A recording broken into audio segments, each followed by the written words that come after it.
Hello everyone, welcome to Vedantu J English. I'm Diksha, your chemistry master teacher. And first thing is, so sorry for keep you waiting today. Actually, there was power cut in my society, and some technical issues were there in the tower, right? So that's why it took time, and now it was resolved at 7 p.m. Right. So finally, I was even thinking that even if it is not resolved till 8 p.m., I'll take the class from 8 to 12 p.m. Now also it will take us time, like 10 or 11 p.m. it will take us, but we will try to cover this within 3 hours. Okay. I'll try to give as many less breaks as possible. Right. Okay. Yes, everybody, tell me very, very good evening. Very, very good evening. Yes. Hello, Rishi, Rahul, Granola, Bhanu, Ignited Rockets. Okay. Yes. So, the students, shall we start? Tell me. Shall we start with the class? Yes, students, everybody, tell me about it. Shall we start with the class? I can't see your energies, nothing in the chat box. Let me just inform the students that I am live over here. Yes, students. Ma'am, previous session PDFs are not being uploaded, is it? Wait a minute, I just got stuck. Yes. PVS are not being uploaded, is it? No PDF has been uploaded because from my side, I have sent all the PDFs. So if it is not sent today only, I'll just generate a query. I think universe tries its best.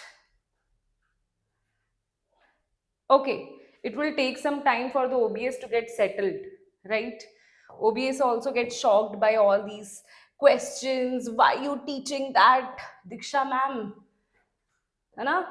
So let's start with the questions, everybody. Let's start. Okay, if it is not being uploaded, now only in the break only I'll text the team that why it has not been uploaded. Oh God, what is happening? Wait a minute, let me see if there is any issue with the camera. Camera, there is no issue.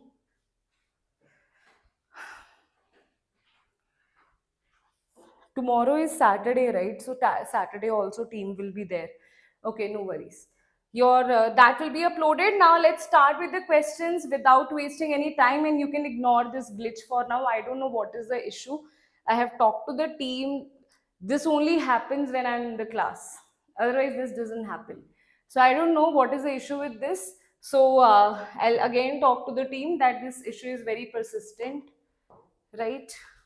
Okay.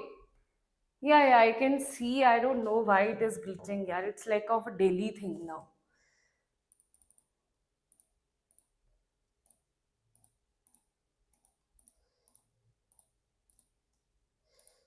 Okay. Chalo, let's start. Now, let's see. Let's see, guys. First is thermodynamics, right? Let's see the questions of thermodynamics here. So, thermodynamics questions, if you see, we were at 53rd question. All other questions we have done before as well, right? Now, we are going to start with 53rd question. So, the question is of 2026 that says the plot of log k versus 1 by t gives a straight line. The intercept and slope respectively is what? So this is the graph between log of k and 1 by t, where you have delta s, delta h, right? That kind of relation should be there. So if I talk about that relation, you should just directly remember this relation, that is log of k is equals to minus delta h 2.303 RT plus delta s 2.303 R. Or you can simplify this one as ln of k is equals to delta s minus, or you can just write R here, right? Yes, you can also do it like this. Delta S by R, this is minus delta H by RT. Okay, you can also learn this equation here if you don't want to learn in terms of ln of, if you don't want to learn in terms of log of k. Arey yaar, wait a minute. Who? Hello students. Where is Diksha ma'am? Diksha ma'am is now engineer now. Chal. What do I do? What do I do? Oof. See. Now if I see this here, this is log of k. Yes, I'll just see now, I'll focus on the screen as well. Okay. Now this is log of k equals to minus delta h by 2.33 RT plus delta s 2.33 R. Or you can also write it in the terms ln of k equals to minus delta h naught by R T plus delta s naught by R. Right? This way also you can remember this particular thing. Right? This way also you can remember this particular thing. Is that clear? Right? Okay?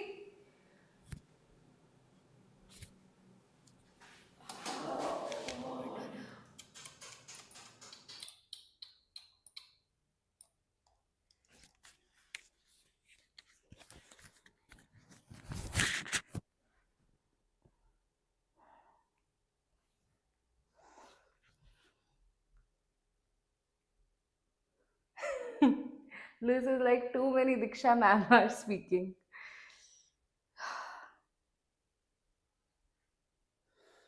You know what's the most irritating thing? This technical issues.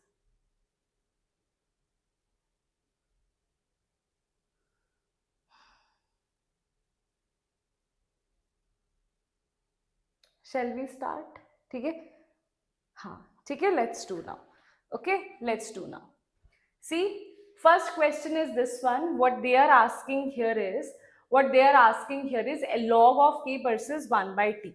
Now, if I compare this with, this is y is equals to 1 by t, this will be m, this will be x here, this will be c. So, c is this and slope is this. So, you can say that what is the c? C is delta s by 2.303 r. This is the intercept here, intercept, and this is going to be slope. Minus delta h by 2.303 r. This is going to be the slope here, right? This is going to be the slope here, right? Now, what you're going to say, C will be the correct answer here. That was your 2026 question. Next question is, you have, they are saying 20 decimeter cube of ideal gas X at 600 Kelvin and 0.5 megapascal undergoes isothermal reversible. Now for this you should know what is the formula of isothermal reversible, right? Isothermal reversible formula you should know. Expansion until pressure of the gas is 0.2 megapascal. Okay, which of the following option is correct? That means they are saying this is the volume, this is pressure 1, undergoes isothermal, that means temperature remains constant, and this is going to be P2, this is going to be P1, right? And this is going to be the volume, right? That means isothermal reversible formula in terms where P1 and P2 is there. So what will be the formula here? The formula, if I see, wait a minute. Yes, so P1, you know what is the value of volume? P1, P2, temperature is also given. All of these things we know. We know that for temperature constant, when isothermal process, internal energy is also equals to 0, right? Then they have given that delta H also will be equals to 0 because delta H is equals to n CPM delta T. See, we know these two formulas, delta U is equals to n CVM delta T and delta H is equals to NCPM delta T. So if delta T is 0, delta U will be 0, delta H will be 0. Isn't it? Delta U, delta H, all of them will be 0 if delta T will be 0. Now I have these things. What I will do here now, this is the volume of 1. This decimeter cube is nothing but that will be converted to meter cube by dividing it with 1000, right? Now this comes in meter cube, right? Similarly, this is megapascal. Mega means 10 raised to power 6. So you will convert it into Pascal. This also will be converted to Pascal. That will be 0.2 into 10 raised to power 6 Pascal. That is 2 into 10 raised to power 5 Pascal. Okay. Now let's find out the number of moles here, because in this formula, this is the formula that you're going to use. This is the formula for the isothermal reversible process that is under a variable external pressure, right? Reversible is under the variable external pressure. So this is the formula that we use. 2.303 is a value. R is constant, temperature is given to you, P1 is given to you, P2 is given to you. What is not given? This number of moles is not given. We know that PV is equals to nRT, right? So P1 V1 is equals to nRT1. So you can say N is equals to P1 V1 by RT1. So P1 you will put here, P1 V1 by RT1. Temperature is constant, that is 600 Kelvin. R is 8.314 whenever things are in joules. P1 you will put here and V1 you will put here, and you will get the answer for number of moles, right? Okay. Now number of moles, once you get the answer, directly put the number of moles here.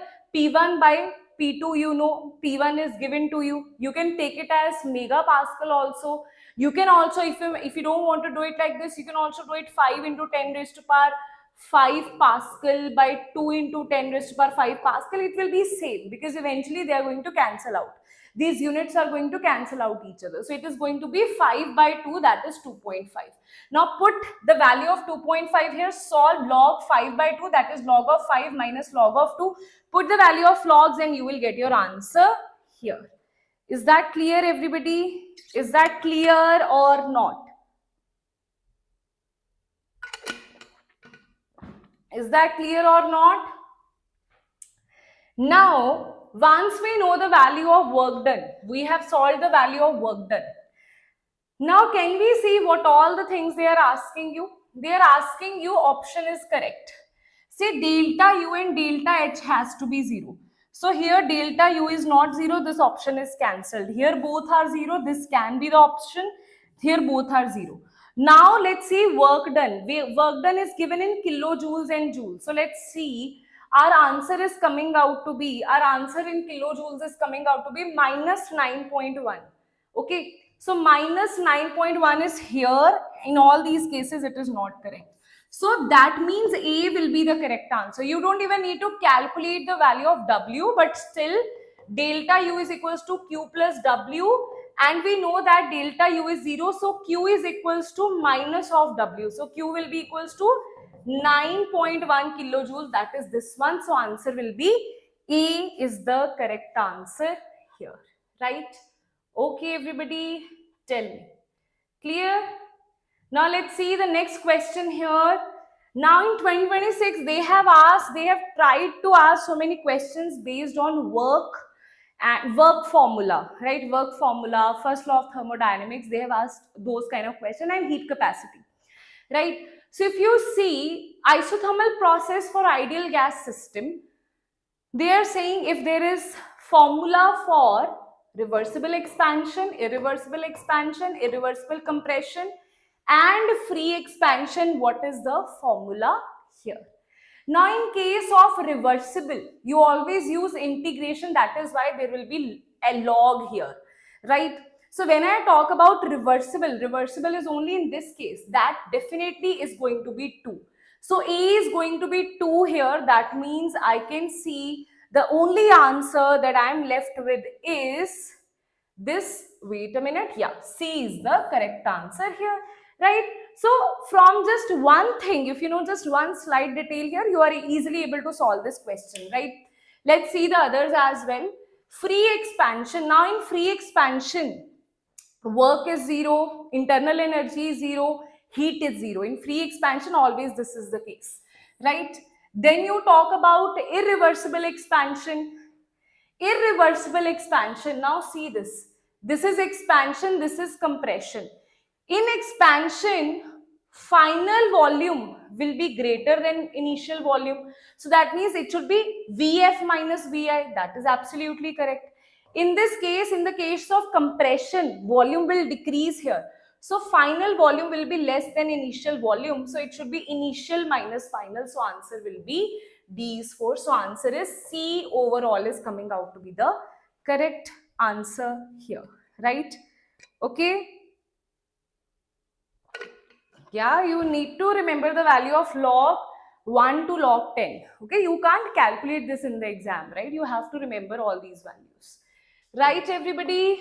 Next question is, a cup of water at 5 degrees Celsius is placed in a microwave oven and the oven is turned on for 1 minute. Now this might seem very scary to you, but is it scary? Let's talk about this.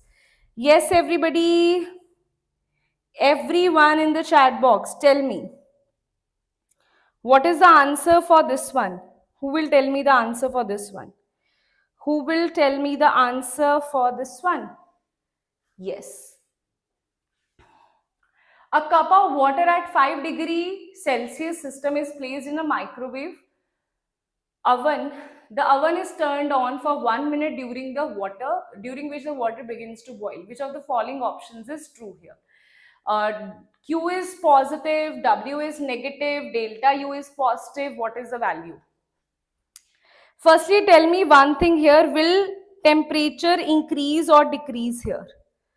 Firstly, just tell me one thing here. Will the temperature increase or decrease? Whenever you put anything in oven, why you put it? Because temperature increases to heat the system. That means delta T will be positive. If delta T is positive, delta U has to be positive. So these three options are automatically eliminated. So answer is this only. So answer is A only. Right? Now see, heat is required by the system. Like from electricity, it is gaining the heat. Heat is required by the system. Right? So that is why delta Q is also positive because heat is required by the system. Then W, because here work is done by this oven, right? So by the system, the work is done by the system. That is why work will be negative here. So answer is A is the correct answer here. Is that clear, everyone?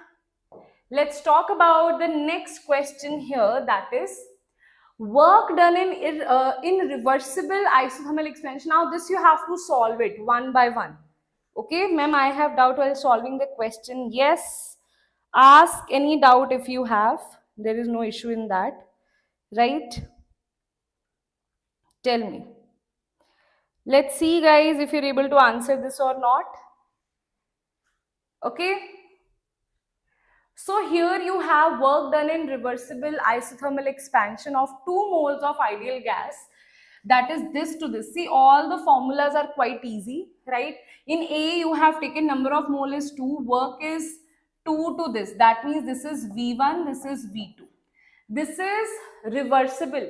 So here formula will be minus 2.303 nRT ln of V1 by V2. V2 by V1. Okay. So minus 2.303. This can be written as this. Wait a minute.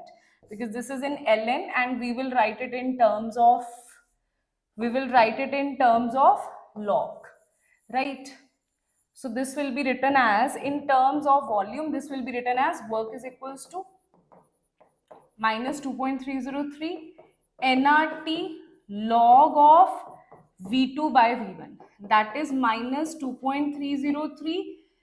Number of moles is what? It is given to be 2 here, and this will be 2 RT, you can put the value. R is 8.314. Temperature here is given to be 300 Kelvin. Put the value of 300 Kelvin here, right?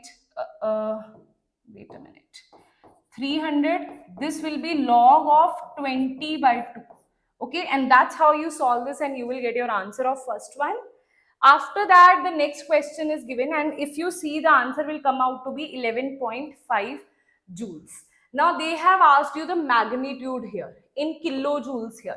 So answer is 2. So E is 2 only in this case and only in this case. So answer, these two are eliminated. Let's see B. Just solve B and you will get your answer. Okay. Work done in irreversible isothermal expansion. In irreversible, they have given 1 mole. Number of mole is 1 mole. This is V1. This is V2. This is temperature. Right, and constant pressure is 3 kilopascal. This is pressure. So formula in case of B will be W is equals to minus P external V2 minus V1, because it is in case of irreversible, right? So you will put here, this is going to be minus P external is what? Minus 3 kilopascal. If this is kilopascal and this is meter cube, you will eventually get the answer in kilojoule only. Right, so that is why answer will be minus 6 kilojoule, and answer is coming out to be this, that is second will be the correct answer after solving all of that. Right, now they are asking another thing that let's see what they are asking. Change in internal energy of adiabatic expansion of 1 mole gas with change temperature is this. Okay, CVM is given to you. See, delta U is equals to N CVM delta T. Delta T is given to you. That is, wait a minute, CVM is given to be 3 by 2. Number of moles is given to be 1. Right? And here, delta T is given, this is 3 by 2 R. Okay, this is 3 by 2 and this is 320. Right? So this is 3 by 2. This will be R. I'll just tell you what we have done here. This will be 3 by 2. 3 by 2 R, and this will be 320, and this answer will be in joules. Then you will divide this value with 1000 and you will get your answer in kilojoules. Got it? To get your answer in kilojoules, I have divided this value by this. So now in terms of R, I am putting 8.314. This is 320. To convert this into kilojoules, I am dividing it by 1000, and that's how you get your answer. Then they are asking that there is change in enthalpy, delta H, where CPM is given to you and delta T is given. Simple. Delta H is equals to N CPM delta T. Number of moles is 1. Cp is given to be 5 by 2. 5 by 2 R. Delta T is given to be 337. Put the values divided by 1000, put the value of R here, you will get your answer in kilojoules. Okay, everybody, tell me, is that clear? Let's see the next question here. That is, consider the following data. The data is this. Delta H formation is minus X of methane. Enthalpy of sublimation of graphite, that means carbon, is Y. Dissociation enthalpy of H2 is Z. The bond enthalpy of CH is what? See, here ideally we should apply Hess's law here, because see, so many different things are given to you. Firstly, delta H formation means from elementary particles. Elementary state of carbon is graphite, plus elementary state of hydrogen is H2. So here you will get the value, that is CH4. Now this value that we have here is actually delta H formation. Is that clear? This value, carbon graphite plus 2 of H2, this is delta H formation, that is given to be minus of X. Right? Now they are saying that the value of enthalpy of sublimation of graphite. That means sublimation means when it is converted to carbon gas.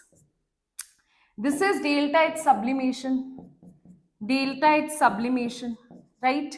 Then they are saying that this is Y here. Dissociation enthalpy. Here dissociation enthalpy means What do you mean by dissociation enthalpy? Means this will be dissociated into 4H. Dissociation enthalpy will be, here you will use 2 dissociation enthalpy. For one molecule, 1 dissociation will be used. For 2 molecules, 2 dissociation enthalpies will be used. So here it will be 2 into Z. Here you will use 2 into Z. Right? Here you will use Y here. Right? And now when these two are reacted, right, then they form this thing, right? That will be, this reacts to form CH4, right? Now the reverse of this enthalpy will be your bond enthalpy. So if I say this is going to be, this value is going to be minus of X is equals to, let's say I am taking this as A. Let's say I am taking this as A. Minus of X is going to be equals to Y plus 2Z plus A, right? So A is going to be minus of X minus of Y minus of 2Z is equals to A. Isn't it? And that value will be opposite of that. 2 of Z will be there, no? Yes. Okay. So A is going to be, see, this is coming out to be A. Okay. A is coming out to be minus of Y minus of X minus of 2Z. Now this is when these are combining to form CH4, right? That means bond dissociation enthalpy of methane CH4 will be equals to minus of A. That will be equals to X plus Y plus 2 of Z. Now they are asking you bond dissociation enthalpy of one CH bond. So one CH bond, that means bond dissociation enthalpy of one CH bond will be bond dissociation enthalpy of CH4 divided by 4. That is going to be this. So answer is going to be A is the correct answer here. Is that clear, everybody? Is that clear? So A is going to be the correct answer here. It was simply based on Hess's law, right? And that's how you will get your answer here. Is that clear? Yes, students. Next question, let's see that.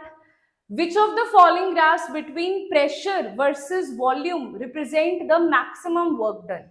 Maximum work done is represented by which of the following?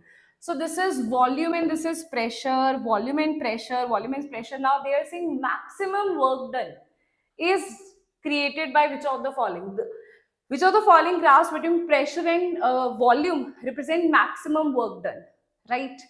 So maximum work done will be the area under the curve will be the maximum work done here, right? This you can easily tell me which one of the following has maximum work done. Which one of the following has maximum area under the curve? Maximum area under the curve, right? This will be, yes everyone, tell me.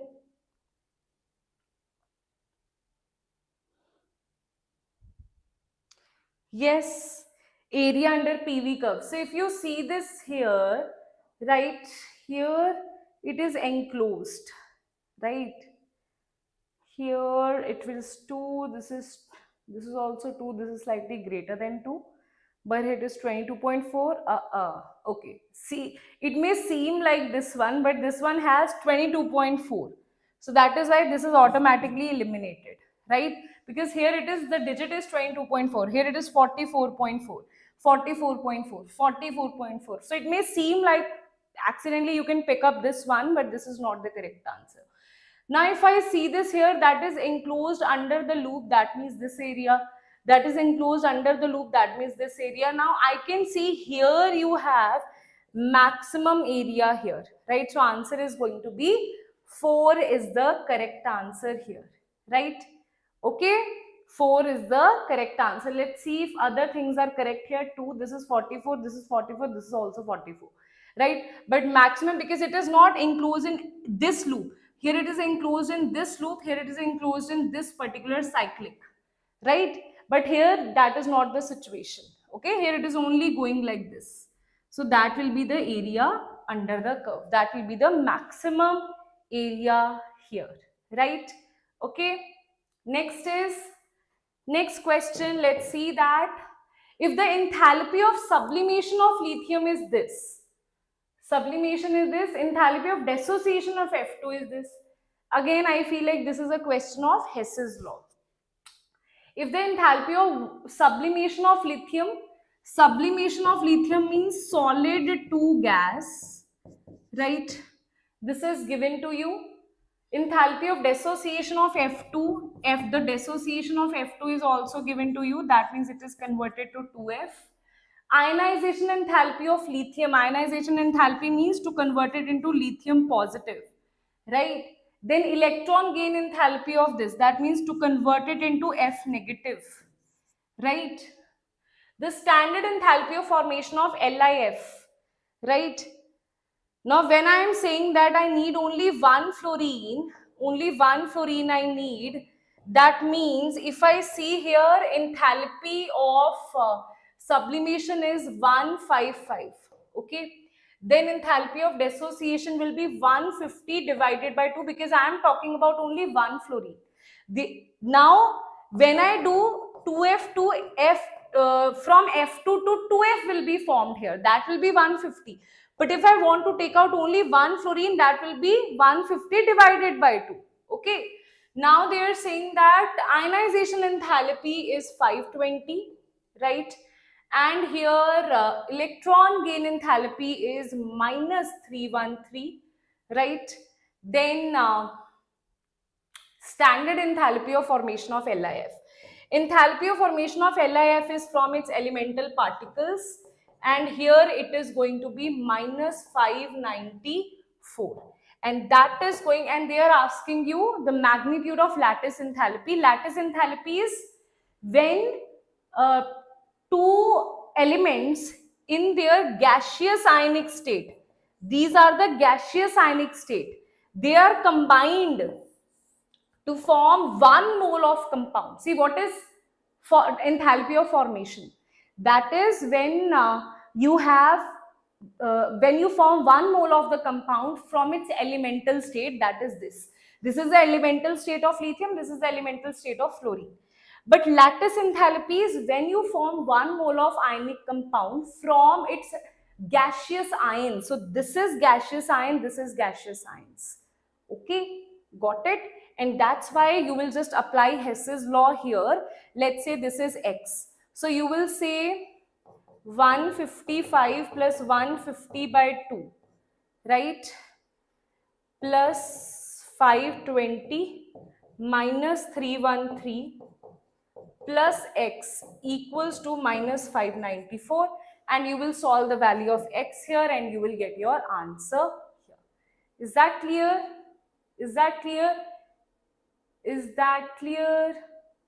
This is solved wrong because here it is, they are writing it as 617. This is not 617. This is 594 given here. I think that is by mistake. Okay? Done, everyone? Okay. Next question. Let's see that. Let's see this question, everybody. Let's see this question, everyone. Chalo. If I say here a perfect gas having CVM 1.5 R, CVM is 1.5 R, independent of temperature, right, undergoes above transformation from point 1 to point 4. From this point to this point it is going, right? If each step is reversible, we are saying if each step is reversible, total work done while going from point 1 to 4 is what, right? Each step is reversible here, right? Let's see, this is P and V. Now for this you also need to know the knowledge of which point is giving you which kind of process. If I say here volume is constant, so that will be isochoric. This is also isochoric.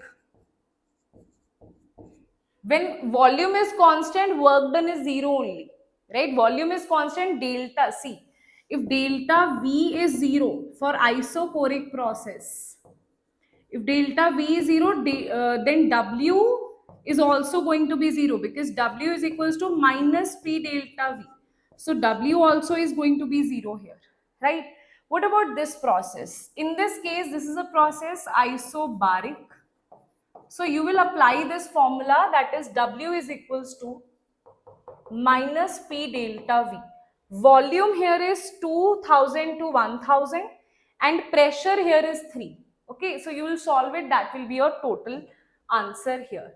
So wait a minute, work calculation of 1 to 2 is 0, yes. Work calculation, let's see, from point 2 to 3, that is minus P delta V, that will be P V3 minus V2. Pressure is 3, volume is 1 here, so you calculate minus 3, difference is 1, volume difference is 1, so it will be minus 3 liter atmospheric, right? And if you convert it, because they are asking you this question in joules, if you see this question they are asking you in joules, so you will convert this into joules.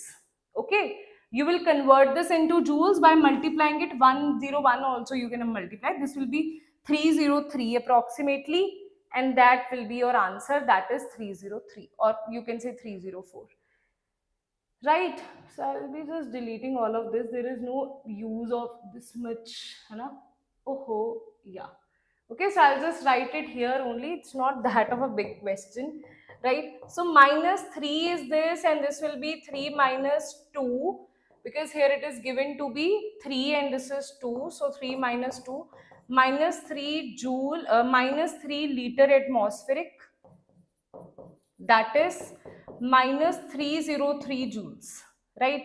Or you can say 30 approximately 4 only joules, because that will be 101.4. Okay, it will be approximately equals to 304. So that will be your answer here. Next question, guys. Let's talk about the next question. Everybody, yes.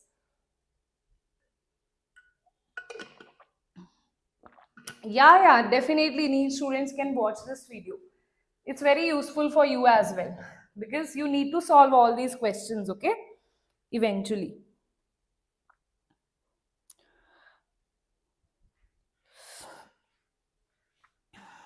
Now let's see this. A sample of N-octane was completely burnt in excess of oxygen, right? We are saying the sample of N-octane was completely burnt in excess of oxygen in a bomb calorimeter whose heat capacity is 5 kilojoule per Kelvin. Okay.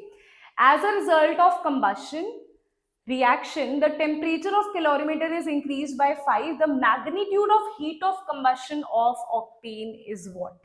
See, we are saying the sample of N-octane, that is this much of gram, and you can calculate the number of moles here, was completely burned in excess of oxygen in a bomb calorimeter whose heat capacity is this.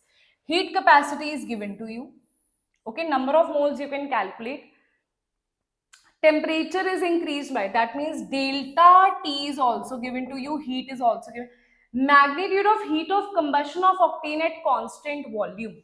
Heat of combustion, that is QV, right? That is nothing but delta U, and delta U is equals to N CVM delta T. Isn't it? Isn't it?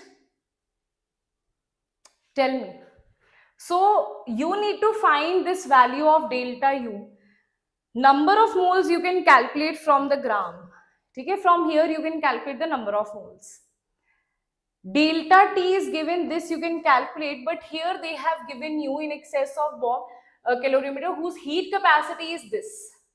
Now heat capacity they have given you, and they are asking you heat in kilojoule per mole. Okay, and heat capacity is given. Now what is the relation between heat capacity and this? Right, when I use this formula, this will be delta U is equals to CV, right? And they have also not given you at constant volume. If you see, if you don't want to write like molar, you at least need to write it CV, because they have given you only heat capacity. They have not given you heat capacity at constant volume, right? So in that way, this formula you will apply, but for this you have to do a lot of hard work. See, How we will do that? Firstly, we will calculate the number of moles given mass by molar mass, that will be the number of moles. Now to calculate the heat evolved, that will be the heat capacity of the calorimeter is this. Now see, heat capacity, as I have told you here, this will be CV delta T. Now here they are saying that whose heat capacity is this. As a result of combustion, the temperature of calorimeter is increased by this magnitude of heat of combustion obtained at constant volume. So they have given you everything is at constant volume. So just put the value of C and delta T here. C is 5 Kelvin. Kelvin will cancel each other. Answer will be in 25 kilojoule. And have they asked you? They have asked you per mole. So you have to write it in per mole, right? So heat capacity per mole will be, you divide it with the number of moles, that is coming out to be here, and this will be your answer in per moles. Okay, got it? Tell me. Understood? So don't just do this thing here. If I see, this is nothing but CV delta T. CV is given to be 5 into 5, that is 25 kilojoule. For per mole, you should know the value of mole here.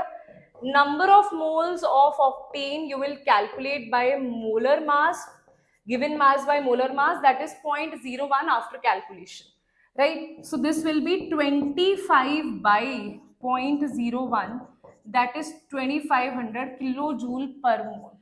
Okay, so that's how you will just calculate this and you will have your answer. Okay, chalo, let's see the next one. Now next question is, consider these two. Now this is also like you can easily calculate, right? See, HCl gas with H of water, HCl dot H2O. Okay, that is the delta H. HCl with 40 water, HCl with 40 this. They are asking the heat of dilution for HCl. HCl dot 10 H2O to HCl dot 40 H2O. Okay, is what? Okay, heat of dilution of HCl from this to this is what? That means we need to find the difference here, right?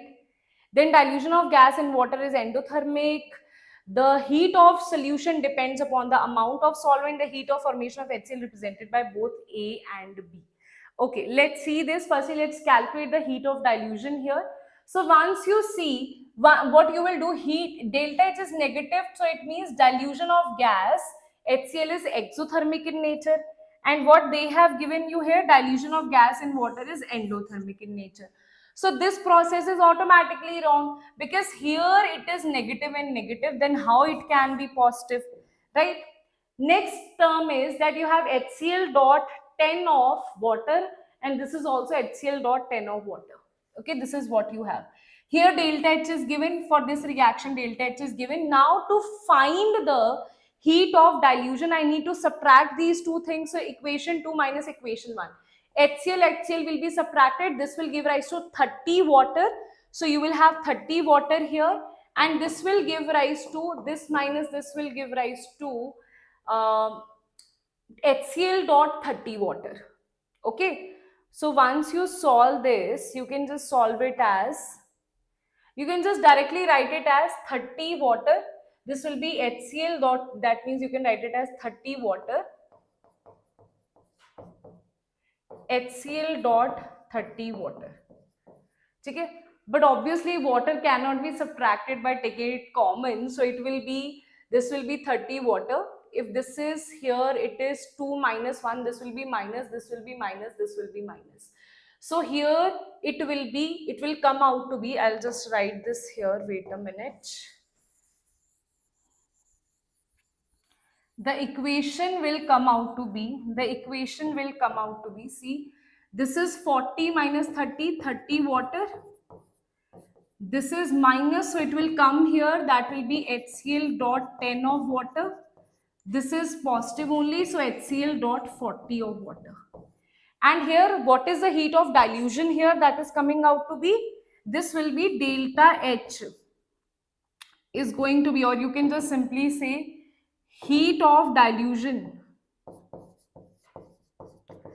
Heat of dilution is coming out to be, this is the value minus 72.79 minus of minus 69.01. And after solving, you will get your answer as minus 3.78 kilojoule per mole. And is it the thing, is it the value that is given to you? This is given to be 3.78, right? For the value is this. The heat of solution depends upon the amount of solvent. The heat of formation of HCl is represented by both A and B. This is absolutely not correct. This coming out to be exothermic only. So answer will be, yes, they are asking the correct statement now. So answer will be C is the correct answer here. Is that clear? Understood now everyone? So here it is coming out to be minus only. So we can say that this also is incorrect. This is positive. This is also incorrect. So only statement that is left is this one. It also depends upon the amount of solvent, right? How much you have used here. According to that, the degree, the dilution is also changing, right? So it also depends upon that thing, right? Next question is, 1 mole of ideal gas expands isothermally and reversibly. Same question, you can do it yourself as well, right? V1 is given to you, V2 is also given to you, temperature is given to you, 1 mole is given to you, delta U, Q and W they have asked. Delta U is equals to Q plus W. Delta U will be 0 for isothermal, Q is equals to minus W. So delta U should be 0. That is absolutely correct in all of them. And Q and W should be opposite of each other. They are opposite here, they are opposite here, they are opposite here, they are not opposite. So this cannot be the answer. So all you need to do is find out the value of W, right? And Q will be opposite to it. And W will be of negative value. So that is why only option that we are left with is this one. So I feel C should be the correct answer, which is correct. So without solving also, we can just eliminate and see, like if you know the formula, okay, work is equals to minus 2.303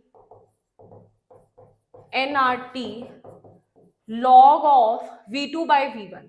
V2 is 20, this is 10. So definitely this is going to be negative. And negative, this is the only option. So answer is going to be C. Is you can also solve it and you will get your answer here.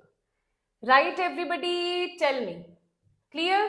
So these are the questions that they variate in thermodynamics. Most of the questions are from work done, heat capacity, or this thermochemistry regarding Hess's law, or they will ask you bond enthalpy.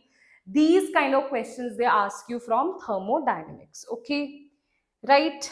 Yes.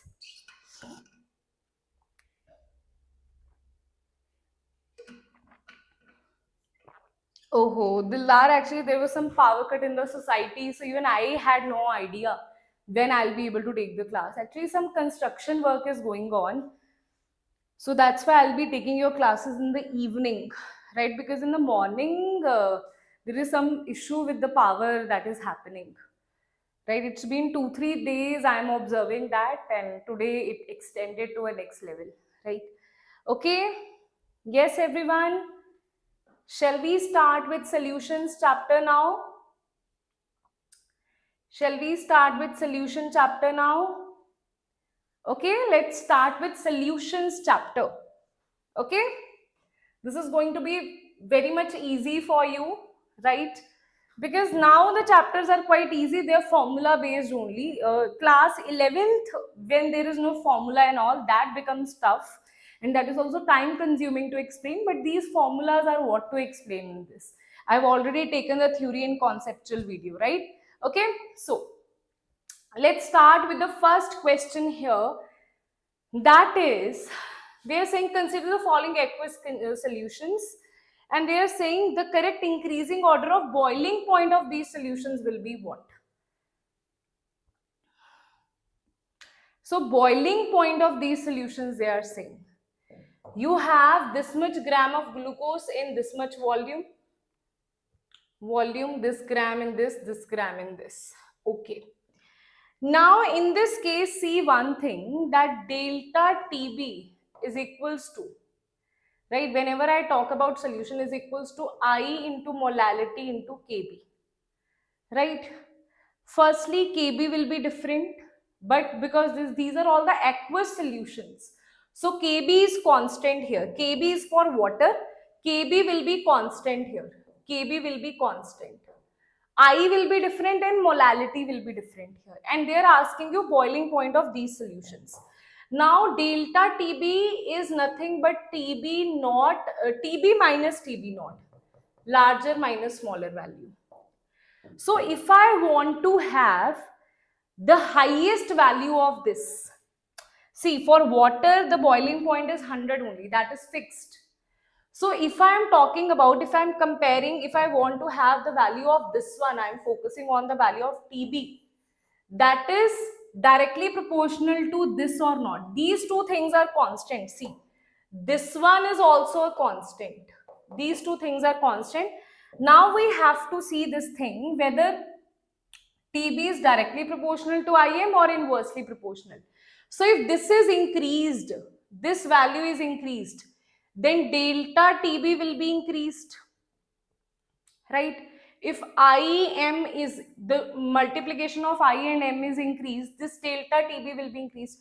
If this is high and this is constant, that means this will be even high. That means TB will also increase.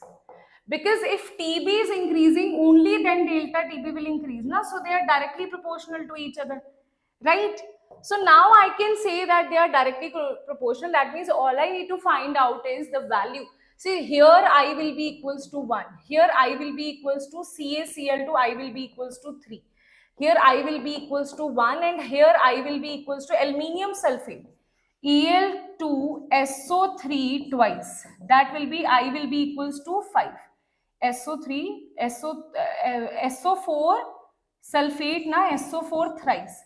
So I will be equals to 5 here, right? Now other thing is, they have given you a data where you can calculate the molarity here, right? So molarity and molality, you can take it as equal, and from there you can get your answer. So here what we are taking, we are calculating the molarity here for everything, right? And we are multiplying it with I. Van Hoff factor for first glucose is 1, for CaCl2 it is 3, for urea it is 1, and for this it is 5. Now you can see this over here. More is the value of I into M, more will be the value of TB, right? So when you calculate all of this, you can calculate the value of molarity. Molarity is nothing, you can take molarity equals to, whenever these kind of questions are there, you can take molality and molarity equal. So molarity is equals to number of moles, that is W2 by M2. This is volume. If it is in milliliter, this will be multiplied by 1000. So weight was given to you, molar mass you can calculate, volume was given to you, you can calculate the values here and see which one will be maximum, and accordingly you will have your answer. I into M, the value is this, here value is this, here value is this, here value is this.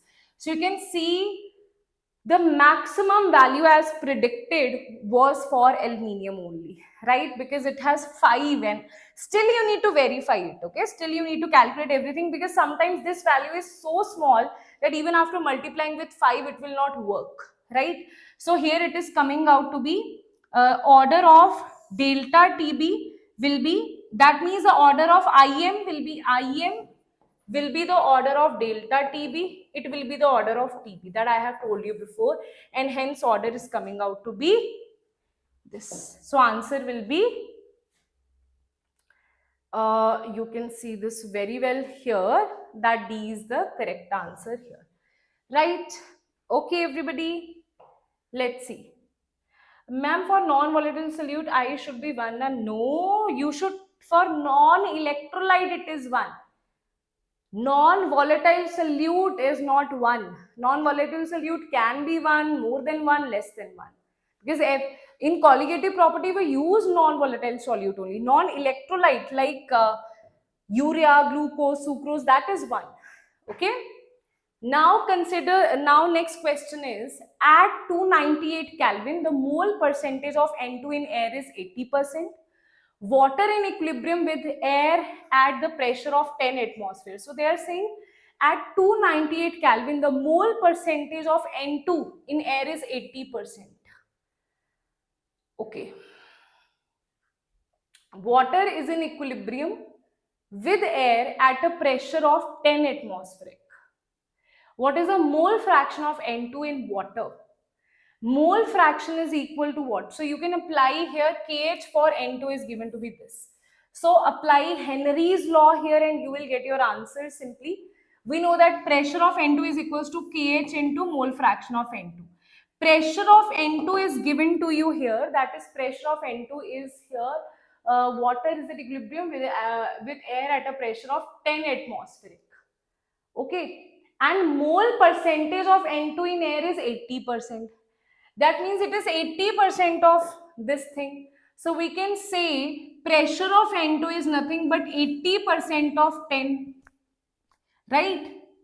Pressure of N2 is 80% of 10. That is 8 atmospheric. Right? Now you will just put this value here. Now you will convert it into yes, sometimes these things are written so in such a manner. So then I have to write only. Okay, see, pressure of N2, this is KH, this is mole fraction of N2. Okay, now if I see this here, if I have to calculate the pressure of N2 will be equals to 80% of 10. Right, 10 is the pressure of full air, that is 80% of 10. That will be 0.8 into 10, that is nothing but 8 atmospheric. 8 atmospheric in Pascal will be 360 multiplied, this will be in Pascal.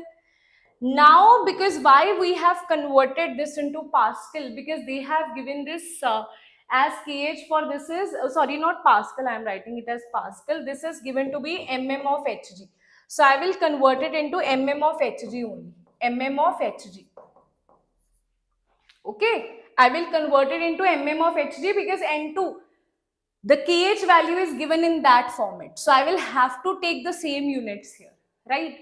Now they have given what else, kh is given to you. Now you will put this here, this will be 8 into 760, right?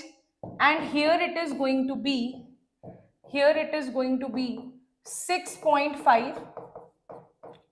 This will be mole fraction of N2, and after solving you will have your answer here. And mole fraction does not have any units, right? Next question, guys. Next question is going to be, two liquids A and B form an ideal solution at, ideal means it follows Raoult's law, the vapor pressure of pure A and pure B. Means this is P naught A. P naught A is given to be 55. P naught B is given to be 50. And this is in kilonewton per meter square respectively. Okay, what is the mole fraction of A and B in equilibrium? A in a solution of A and B. Okay, you have to find out the value of mole fraction of A. With the vapor pressure, the mole fraction of A is this. Wait a minute. What is the mole fraction of A in solution of A and B in equilibrium with a vapor in which the mole fraction of A is 0.8? Wait a minute. What is the mole fraction of A in solution? That means in the liquid phase.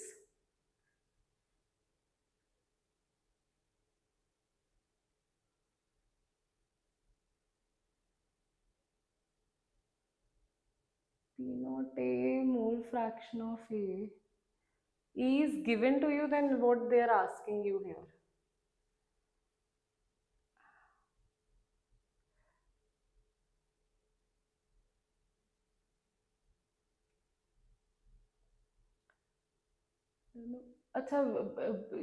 With a vapor A and B in equilibrium with a vapor in which the mole fraction of A is 0.8. So they have given you the mole fraction of A in vapor phase, you know, and they are asking you it in liquid phase, right? So they have given you mole fraction of A in the vapor phase is going to be 0.8. So now the question becomes interesting, okay, because you have to, they are saying, see this way, mole fraction of A in solution means mole fraction of this in liquid phase, right? This is mole fraction of A in vapor phase, that is Ya, right? For that you have to relate it to the Dalton's law as well. Let's see. If I talk about that, it follows Raoult's law. Total pressure is equals to Pa plus Pb, that is P naught A. Total pressure is equals to P naught A, mole fraction of A, plus P naught B, 1 minus mole fraction of A, right? Because we are writing everything in form of mole fraction of A. After solving, you will get this as the answer, right? Because you know the value of P naught A and P naught B. So this is the total pressure, right? We also know that vapor phase mole fraction, that is Ya, right? From there you can calculate the value of capital P and then you can calculate this thing here. So you can also do it this way. Wait a minute.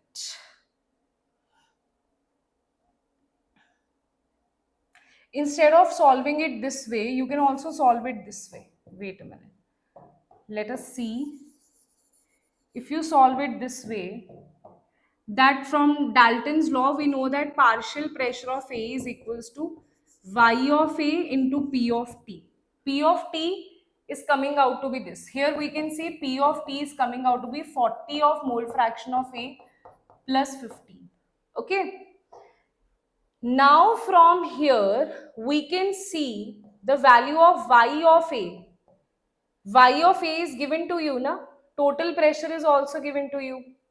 PA is also given to you. So you can calculate the value of total pressure here, that is coming out to be P of A by Y of A.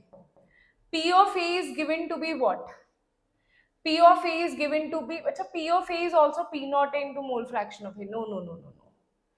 Then we will not be able to calculate it that way. Now we have to follow this only. Sorry, I was thinking that maybe some easy calculations are possible, but that's not possible. Y of A is equals to P of A into total pressure. P of A is P naught A, P of A is P naught A and mole fraction of A. P naught A is actually 55. So this is nothing but 55 of mole fraction of A. So you put it here. PT is coming out to be 40 into mole fraction of A plus 15. And this total is equals to Ya, that is this much. From there, you will calculate the value of mole fraction of A after solving, and this will be your answer. Okay? So, calculation are there, definitely you have to solve it, right? Now, next is a solution is prepared by dissolving this much gram of non-volatile, non-electrolyte, that means I is 1, solute A of molar mass, this molar mass of solute is given, and this much of non-volatile, non-electrolyte solute B of molar mass, this, in 100 milliliter of water. Osmotic pressure is what? Okay. Pi is equals to CRT. Non-electrolyte means I is 1 only, so I am not putting it there. Temperature is given to you. Is it given? Let us see. Non-electrolyte, osmotic, 20. Temperature is given to be 300 Kelvin, okay? Temperature is given to be 300 Kelvin. That is also given. Now C pi is equals to CRT. We'll have to find the value of C, that is number of moles divided by volume, right? So how do you calculate? Here number of moles is for C1, you will calculate firstly the number of moles of this will be 60. This will be 0.3 by 60. Number of moles of A will be 0.3 by 60. Number of moles of B will be 0.9 by 180, right? And then you will see the molar mass of A. Molar mass of A is going to be 60 and molar mass of B is going to be not molar mass, volume. Volume of total volume is 100 milliliter. Okay. So let's see this solution prepared by this is in 100 milliliter of water at this. Okay, now see what we have here. We just calculate the average of the number of moles here, add both the number of moles. Total number of moles will be Na plus Nb. Then you will put it here to calculate the value of C, that will be the number of moles divided by volume in milliliter multiplied by 1000 here. So whatever you get here, now when you calculate the number of moles, the answer will be 0.01. Okay, so when you calculate the moles, 0.01 divided by volume is 100 and this is 1000. This way you will calculate the value of C here, that is coming out to be 10 raised to power 1 or 0.1, right? Then you will put the value of C here, so pi will be 0.1 into 0.082 into 300 and that is going to be your answer here. Okay, calculate the number of moles, put it here, number of moles by volume in milliliter, volume in liters. If you are adding it in milliliter, do it that way, R and T, and you will get your answer, right? Yes, everybody, tell me. Clear? Tell me, everyone, is that clear to all of you or not? Right? Now let's see the next question here, that is W gram of non-volatile electrolyte. Solve this, everybody, solve this.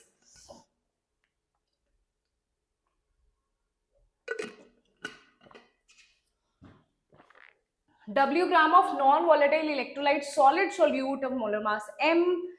Achha, now this story should get into your head, whatever they are saying. Okay, that's the way of, firstly read the full question here. W gram of non-volatile electrolyte, okay.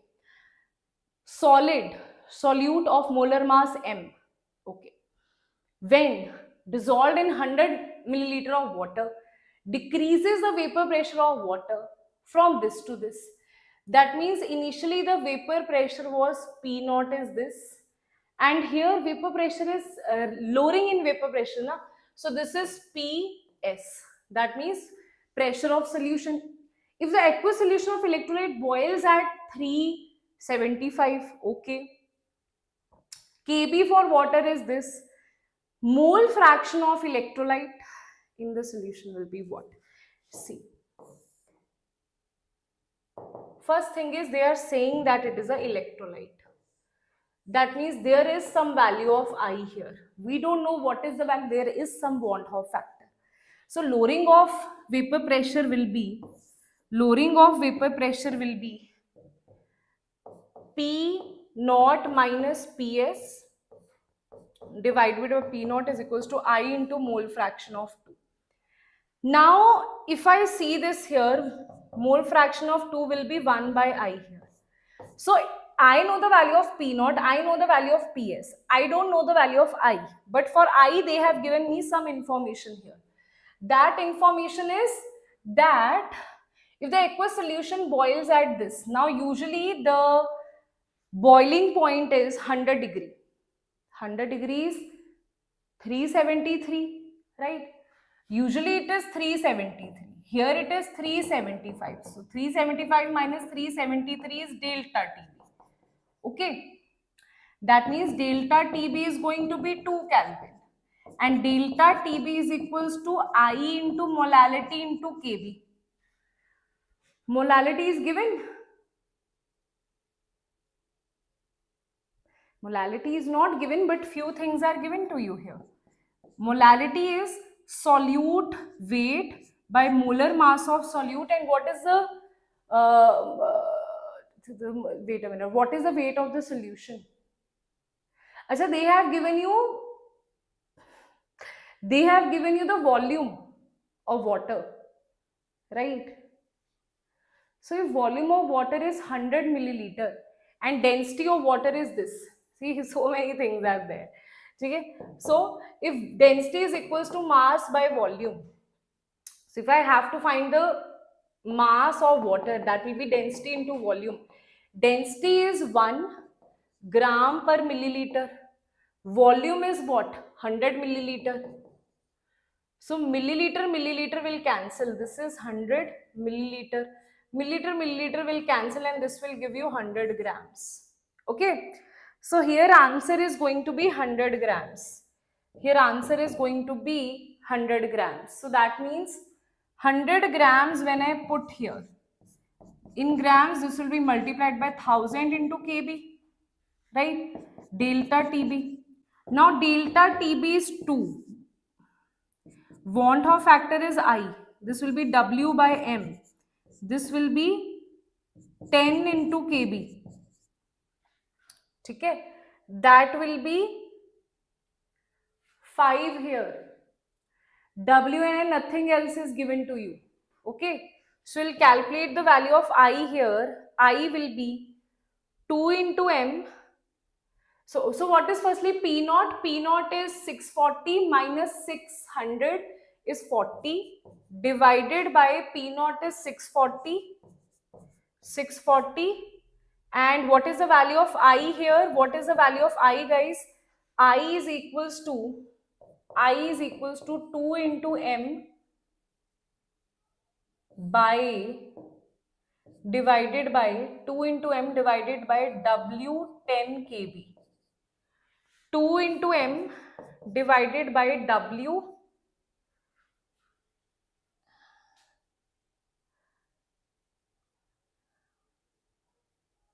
Wait a minute. Okay. 2 into M divided by W into 10. And what is the value of kb here? Kb is given to be what? Where is kb? 0.52. Okay. Now you'll have to solve all of this and you will get your answer here. Right? Okay. For example, this is 2 into 2. This is 3. This is 1 here. Right? So accordingly, you will get your answer here. Right? Okay. This can be 2 into, this is 5. This is 2, 1. 2 into 2, this is 6. Right? So now after solving and all, you will get your answer here. Okay? And answer is coming out to be, after solving, it will be 1.3 divided by 8 W by M. Okay? Got it? Tell me everyone. Right? Let's see the next one here. Let's see the next one. Which one of the following graphs accurately represents the plot of partial pressure of CS2 versus mole fraction in a mixture of acetone and CS2? Now, firstly, you should know what is this mixture of acetone and CS2 mean, right? Is this negative or positive deviation? So, mixture of acetone. Acetone is CH3, C double bond O, CH3, right? And CS2, that is a where mu is equals to 0, right? It is non-polar. It is non-polar, right? So that is why it decreases the interactions. Interactions are decreased. That is why it is positive deviation. In positive deviation, the graph will be upwards here. Wait a minute. This is the wrong, na? This is wrong. This is wrong. This is not the correct answer. Then I think there is some printing mistake here. It should be like this, okay? It should not be like this here. It should be like positively deviated here as well. It should be like this. Okay? Then 1 be the correct answer, okay? Got it? Yes, everyone. Let's see the next question here. There are a lot of questions of solutions that are left. Okay, at temperature T Kelvin, 100 gram of 98%, 100 gram of 98% H2SO4, that is W by W. Aqueous solution is mixed with 100 gram of 49% aqueous solution. What is the mole fraction of H2SO4 in the resultant solution? So, 1 is 100 gram of 98 means 98 by 100 into 100 gram plus 90 plus 49% of 100 gram. That means the volume, the mass of H2SO4. How much H2SO4 you will have here? That will be 98 plus 49. That will be the mass of H2SO4. What is the mole fraction of H2SO4 in the resultant solution, right? So in the resultant solution, what will be the, now in this case, if I see this here, weight by weight, that means here 98 gram was the mass of H2SO4 and 100 gram was the mass of water. Here also 100 gram we have taken as a mass of water. So then what we will say, the total mass of H2SO4 after solving this and this will cancel, like I told you, will be 147. The first solution gives 98 of H2SO4, second gives 49 gram. Now out of this, the total mass of, because in first solution also you have 100 gram of water, in the second solution also you have 100 gram of water. So that is why the mass of solvent is going to be 200 here, right? So what is the mole fraction? Mole fraction, now total mass of solvent in the mixture is, if you say total mass, sorry, total mass of the, it is solution na, weight by weight is what? This will be solution. Okay, this will be solution, this will be solution. Like I told you, whenever you decode this, W by W percentage is actually means weight of solute by weight of solution. So that means if you are considering 98%, that means 98 gram of solute and you have 100 gram of solution. That means here is 100 gram solution, here is 100 gram solution. So total solution is 200 gram and out of this 147 gram is H2SO4. So rest of it will be water here, it means solvent. It means solvent, right? Now mole fraction is what? Number of moles of both you should calculate. Number of moles of H2SO4 is number of moles of H2SO4 is given mass by molar mass, of water is given mass by molar mass. Then mole fraction of H2SO4 will be what? Mole fraction of H2SO4 will be very simply number of moles of H2SO4 divided by for water plus number of moles of H2SO4. Then you will put the values here and you will get your answer here, right? So simple, other things are calculation only. What can I tell you about calculation, right? So that too you have to do yourself. Consider a solution of CO2 dissolved in water in a closed container, right? Which one of the following plots correctly represent the variation of log partial pressure of CO2 in the vapor phase above water, okay, with log mole fraction of CO2 in water? Okay. Y-axis, x-axis is mole fraction and y-axis is pressure. So this is actually, if you see, I need to consider it from the Henry's law, because you have pressure and you have mole fraction. We know that pressure is equals to kH into mole fraction, right? Now if I take the log here, log of P, if I say directly take ln of P is equals to ln of kH plus ln of mole fraction. This will be log of P is equals to log of kH plus log of mole fraction. Now in this case, all I have to do is compare it.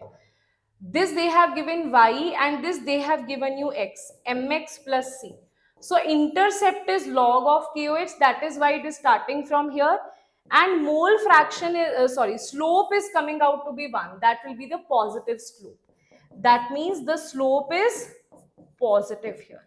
That is why the graph is upwards here, right? So answer will be C is the correct. Ma'am, question is correct. Definitely question is correct. Okay, next question is the Henry's law constant for KH.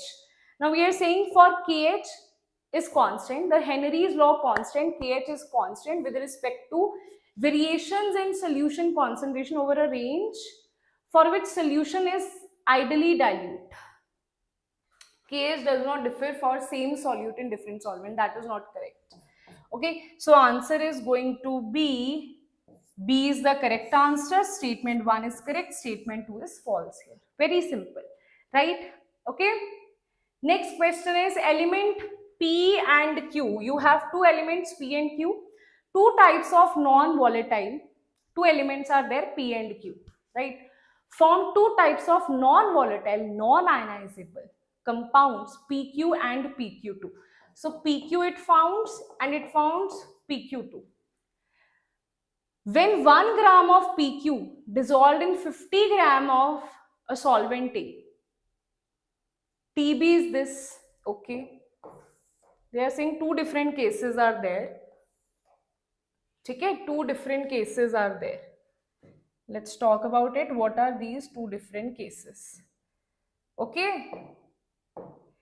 Hello. Let's talk about two different cases here. When 1 gram of, here weight of solvent is 1 gram, is dissolved in, weight of solvent will be 50 gram, and this is solvent is A. Delta TB is coming out to be 1.176.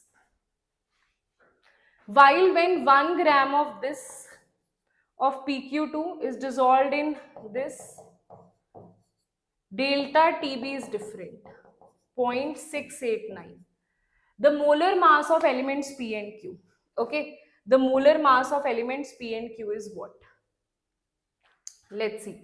Let's take here molar mass is M. Here let's take here molar mass is M dash. Right? So molar mass you have to calculate here. So it will be, because it is non-ionizable, both I is 1 and here also I is 1.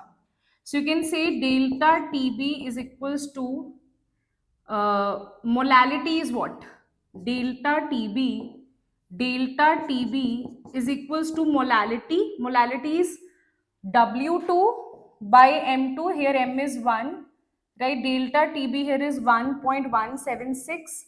1 by M. W2 by M molar mass multiplied by 1000, and here W is 50. Right? Multiplied by KB. KB is constant here, so I'm not going to change it. I'm not going to KB for A. Achha, they have given the KB value also. KB of A dash. Wait a minute. KB of A is 5. Achha, A is 5. This is 5. This will cancel. This will cancel. And here molar mass is going to be 100 by 1.176. Right? So you'll have to solve it here. Like 1, 2, 3. This will how you will solve this. Similarly, here it is going to be 0.689 is equals to 1 by 50. Molar mass is here M dash. This will be 1000 by 50, and this is 5. Again, this will cancel, and M dash is going to be 100 divided by 0.689. That is 100 by 689, 1, 2, 3. Okay, solve this and you will get your answer here, right? And answer is coming out to be,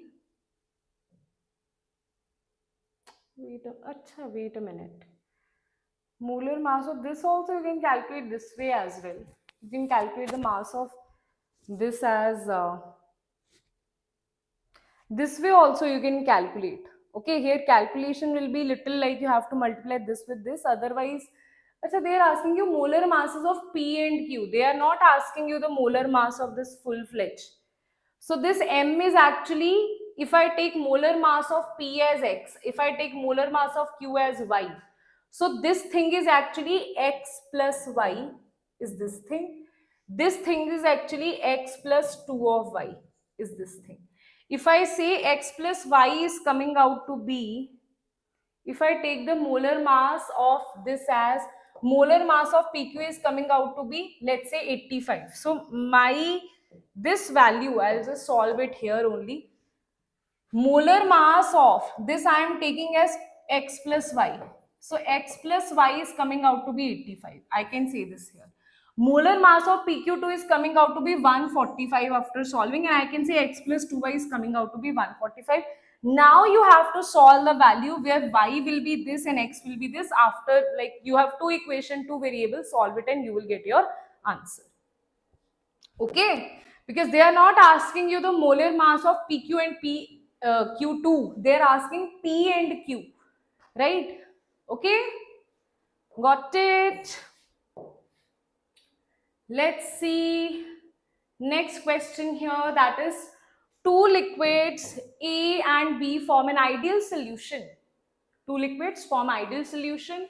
Vapor pressure of solution containing 3 moles of A and 1 mole of B is this. At the same temperature, if 1 mole of A is further added to the solution, vapor pressure of solution increases by 20. Vapor pressure of B in the pure state is what? Okay. So they are asking, two liquids are there, they form ideal solution. Vapor pressure of solution containing 3 moles of this and this is this. Solution, that means this is total pressure. This is PT. Okay. 3 moles of A means number of moles of A is 3, number of moles of B is 1. Right? At the same temperature, if 1 mole of A is further added. Okay, so you can apply Raoult's law here. Okay, you can say PT is what?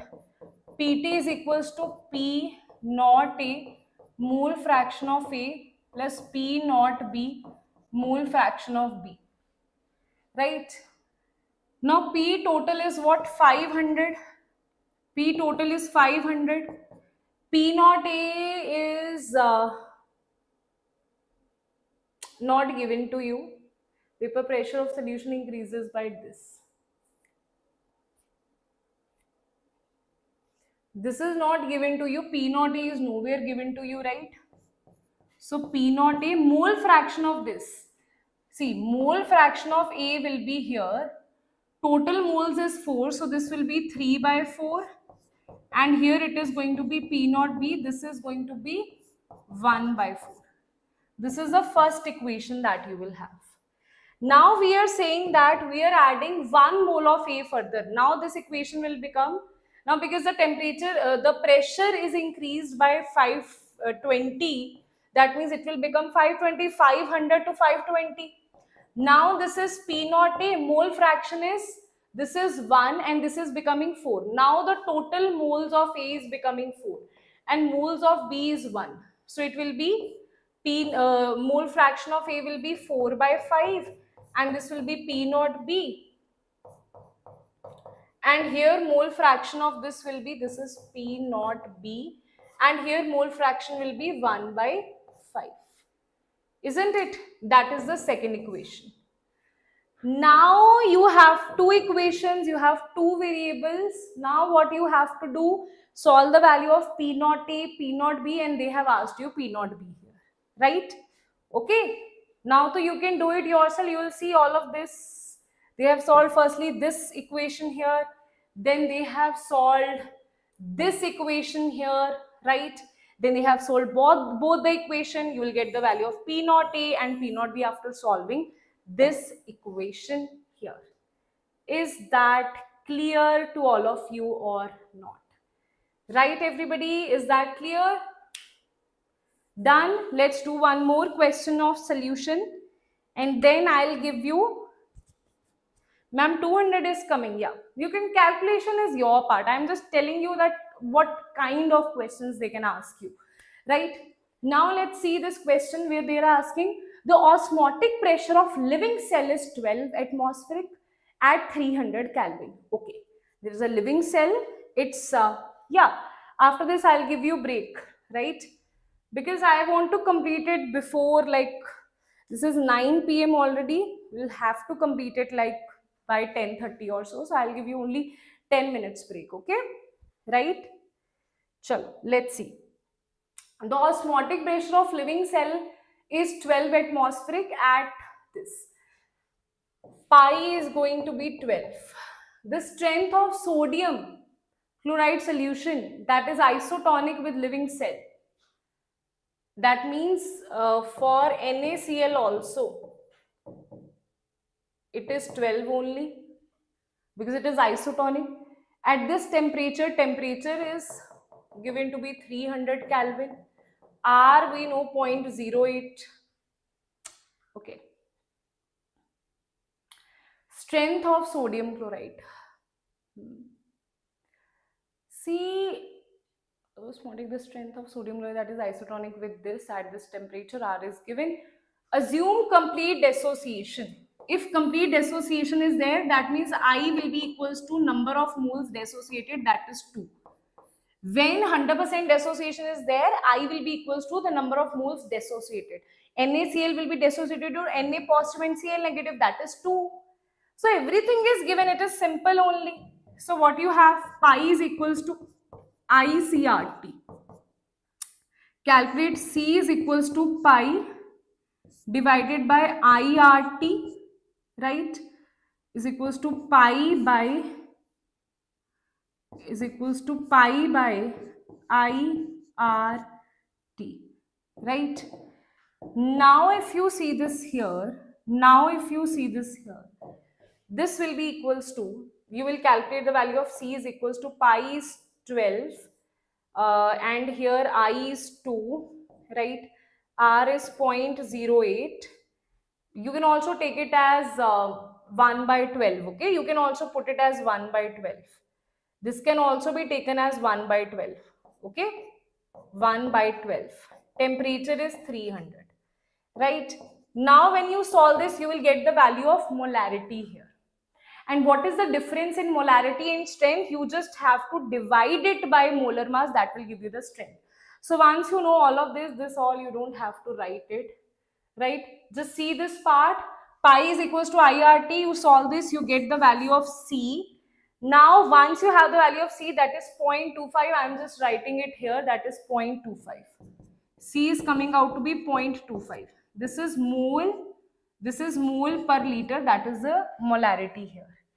Now, if you want to convert molarity into the strength, all you have to do is strength is equals to molar concentration multiplied by the molar mass. That's it. That's all you need to remember here. That's it. Okay. So what you can do here directly, this will be 50, see, molar mass of NaCl is 35.5 plus 23, that is 58.5, right? This is 5, 5, 6, 7, 8, 58.5.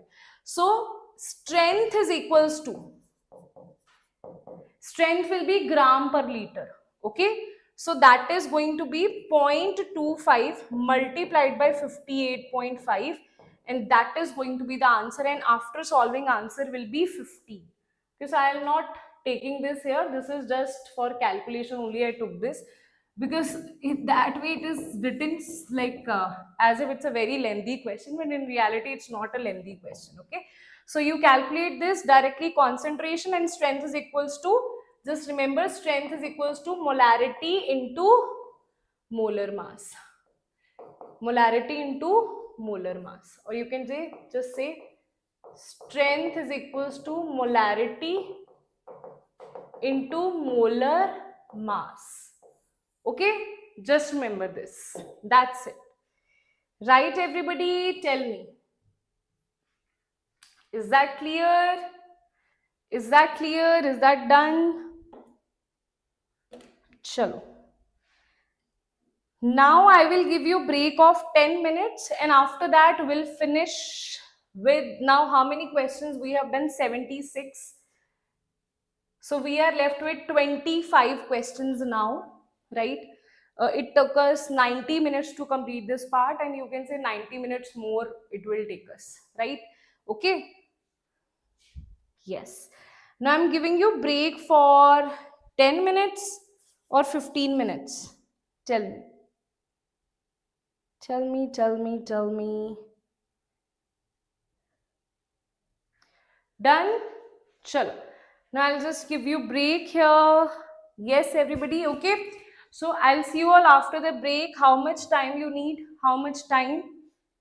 I think 9:15 p.m. will work, right? After that, I will not give you any break. After this, I'll just resume the class at 9:15 p.m. Okay? Chalo, I'll see you all after this. And we are left with electrochemistry and chemical kinetics questions. Right? Chalo, see you all after 15 minutes.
Hello, yes, everybody.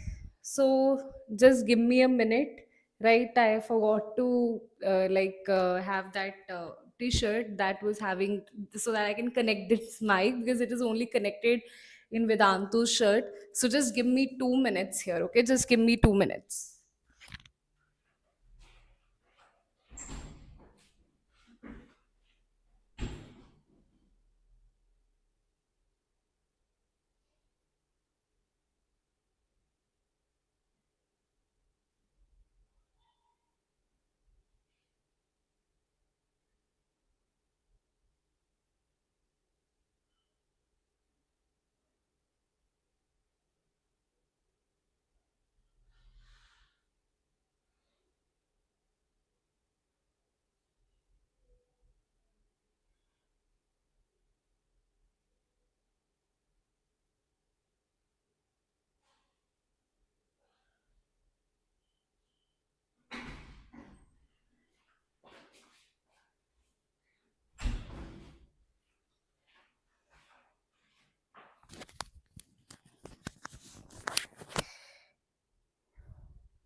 Everybody, shall we start with electrochemistry? Tell me, everyone.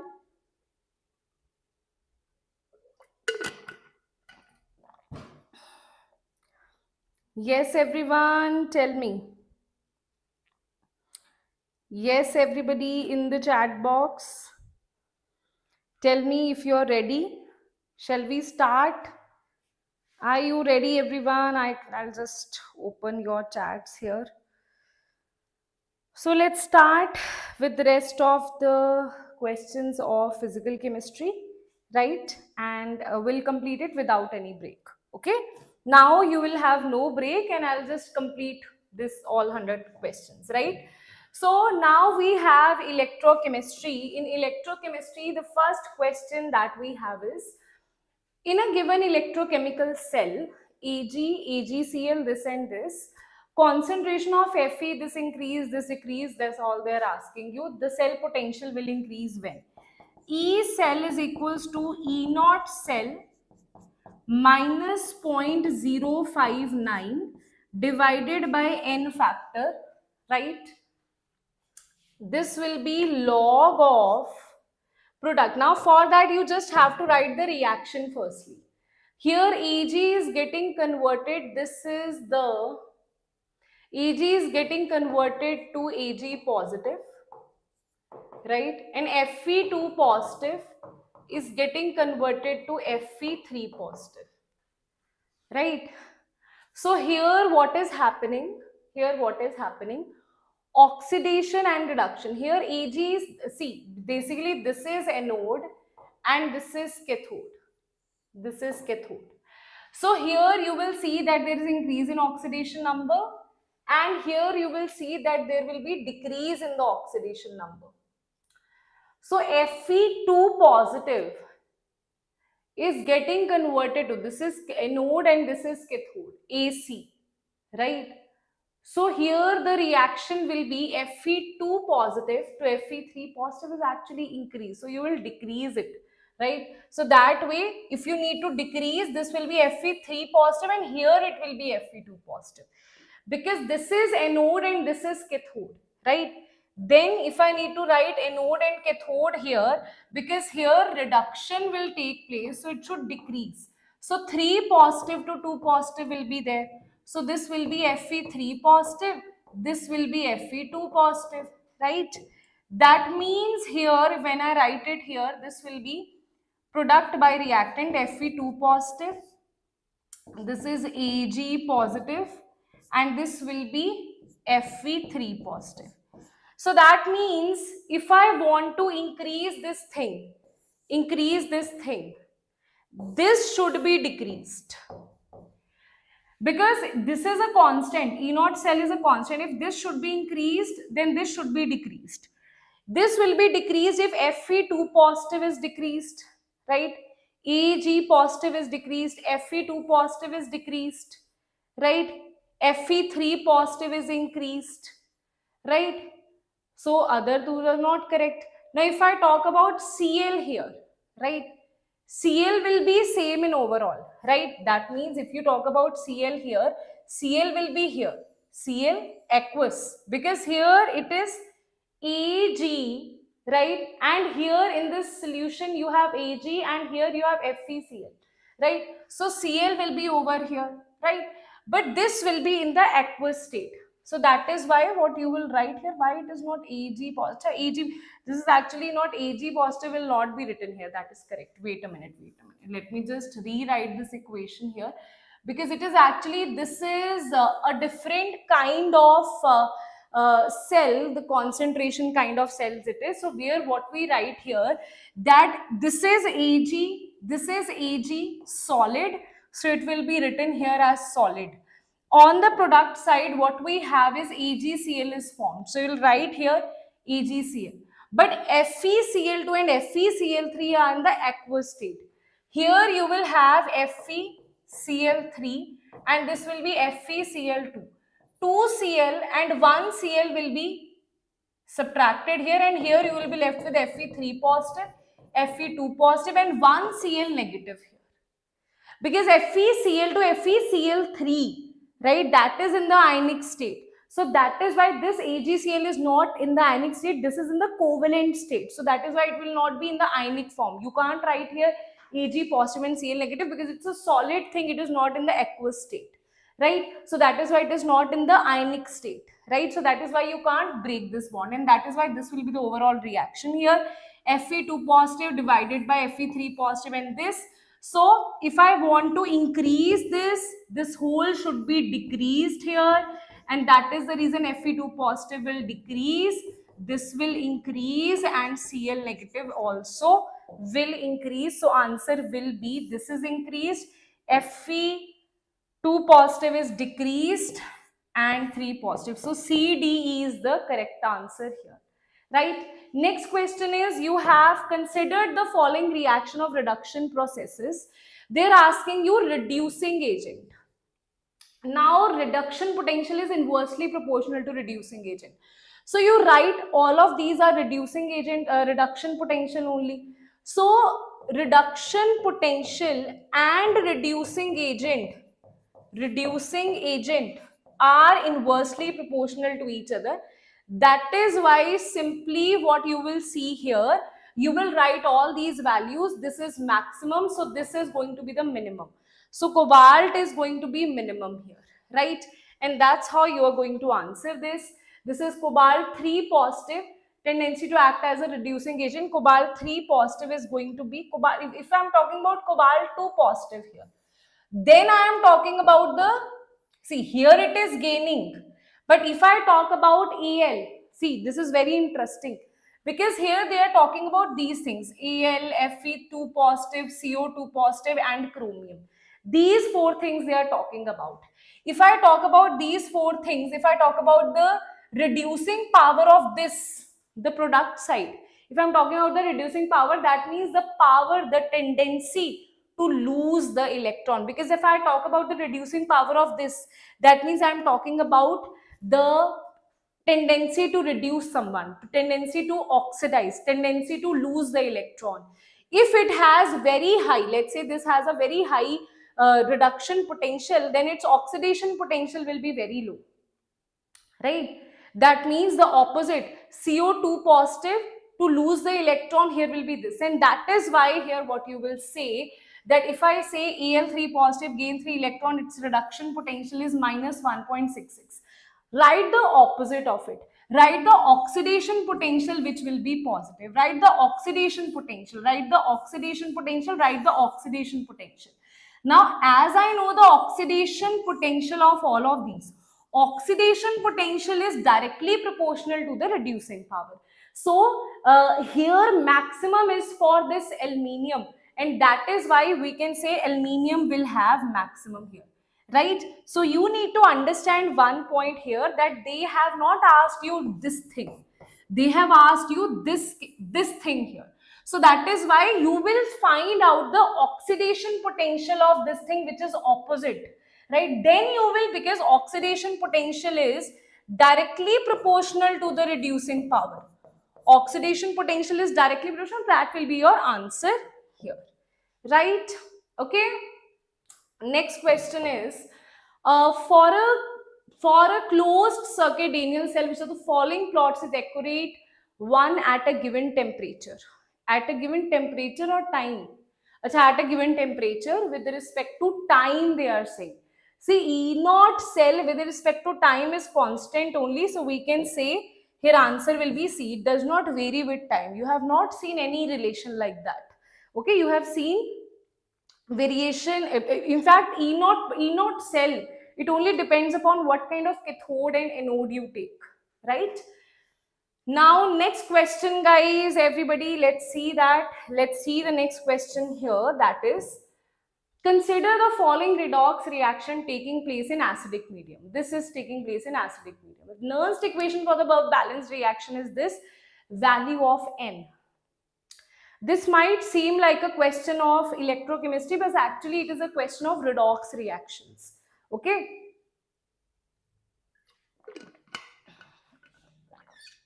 So all you need to do is, you need to balance this. This is x minus 4 is equals to minus 1. That means this is plus 3. This is plus 2 plus x minus 6 is equals to minus 1. X is equals to minus 1 plus 6 minus 2. That is, this minus 3 is plus 3, right? This is an aqueous, this is an aqueous, this is Cl. This is Cl minus 1. This is x minus 6 is equals to minus 1. So x is equals to plus 5 here, right? So all you need to do is balance this particular reaction. Okay. So you need to balance this reaction from any method, oxidation number method, half reaction method, any method you use. You don't need to use this formula for that, right? So what we will do, firstly we'll see that where oxidation is taking place, where reduction is taking place, right? So if you see this here, first is this one here, first balancing is this one here. So I'll firstly balance this, wait a minute.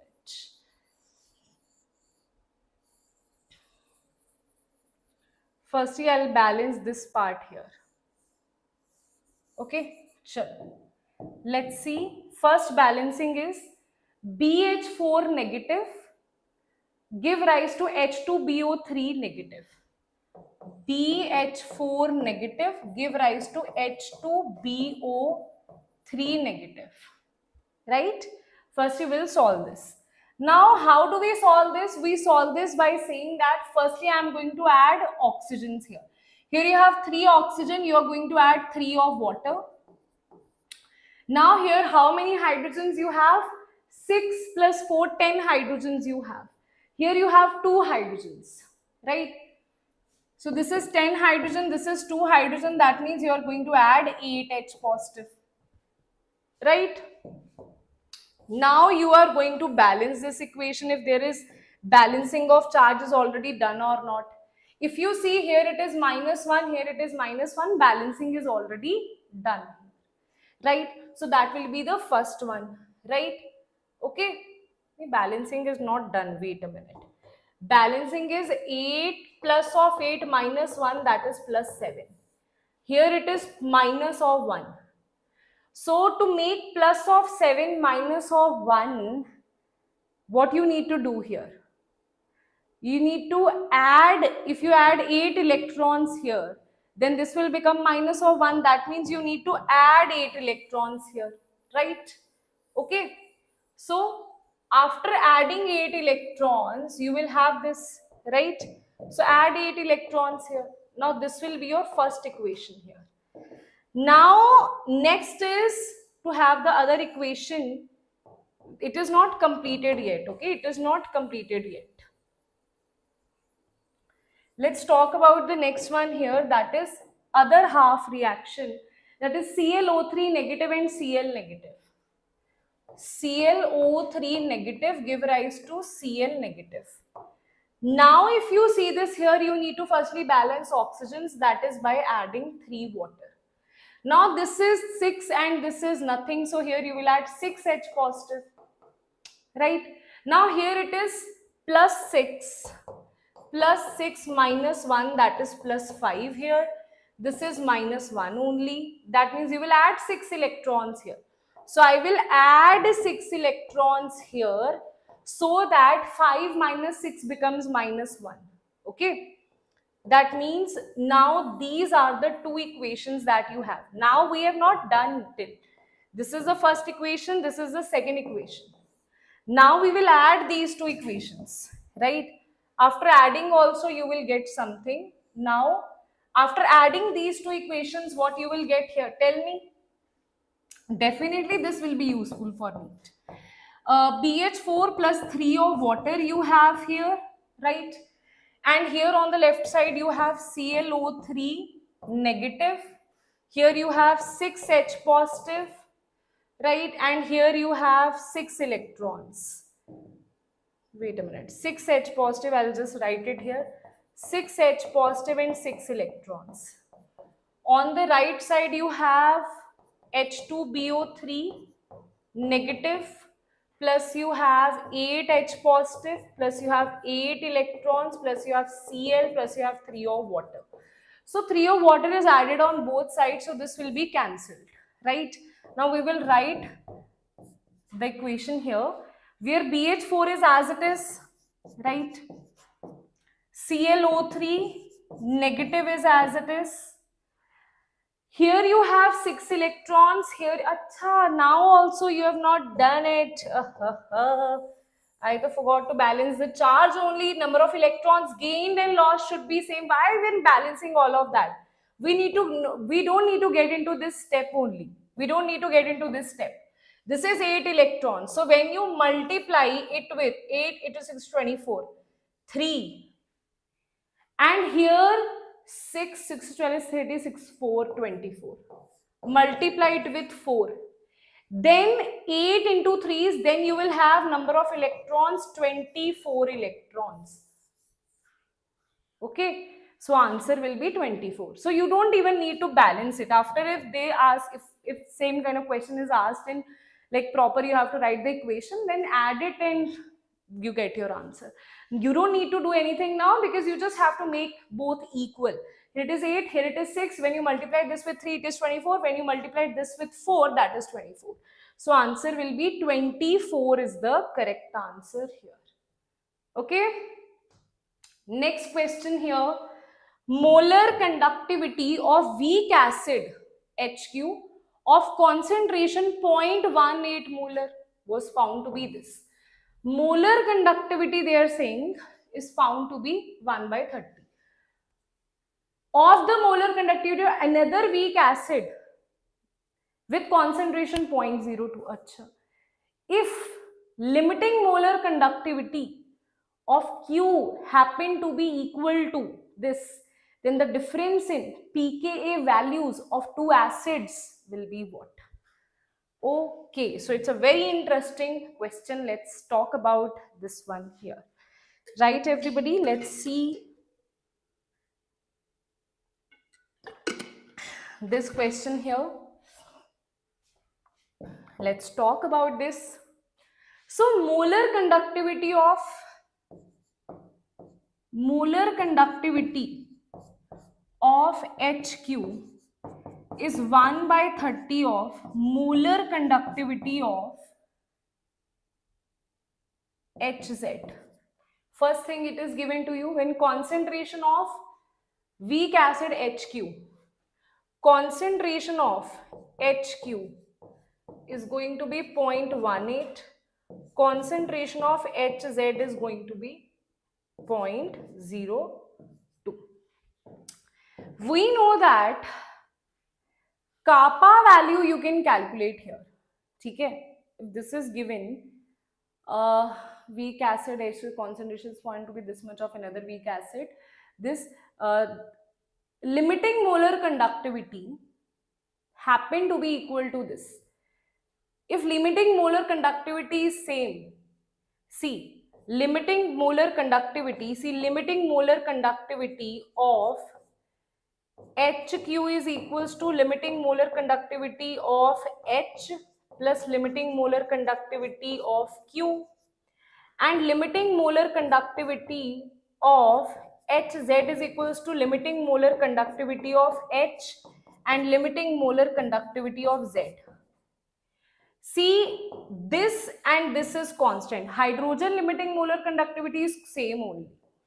So this will be different. Limiting molar conductivity of HQ will be different if limiting molar conductivity of Q and Z are different. If this is also same with this, if I say limiting molar conductivity, from this we can say limiting molar conductivity of Q is equals to limiting molar conductivity of Z.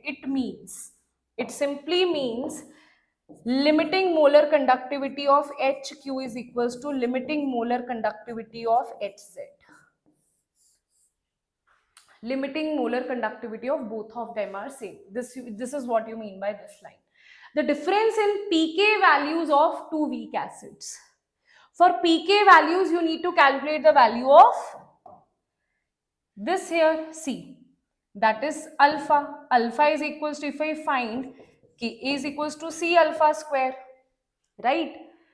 Now, for Ka, see this thing see, it's not that of a tough question, okay? Everything you know here.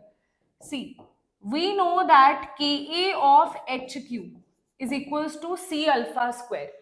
Here concentration is 0.18. Alpha square you can find out here. I'll tell you how. Right? Alpha HQ square. Right? Ka of Hz is equals to 0.02 alpha Hz square. Right? Now they are asking you to find out the difference here. So what if I do this thing? I take the ratio of both of them, right? Now see this thing, it's going to be very interesting here. If I do this value, okay, this value, I'm just deleting this here, I'm just writing it like this. This value is kappa into 1000 by molarity. Wait a minute. If this is given to you, alpha is equals to, acha, alpha also you know na? Arey, very simple. See, the value of alpha also you know. What is the value of alpha here? Tell me. What is the value of alpha? Alpha of HQ by alpha of HZ is equals to what? Alpha of HQ is limiting molar conductivity of HQ divided by molar conductivity of HQ. Okay? This is limiting molar conductivity of HZ. This is limiting molar conductivity. This is molar conductivity of HZ. Limiting molar and limiting molar will be divided. So we can write it here. That means Ka of HQ by Ka of HZ is equals to what? Is equals to 0.18 by 0.02, right?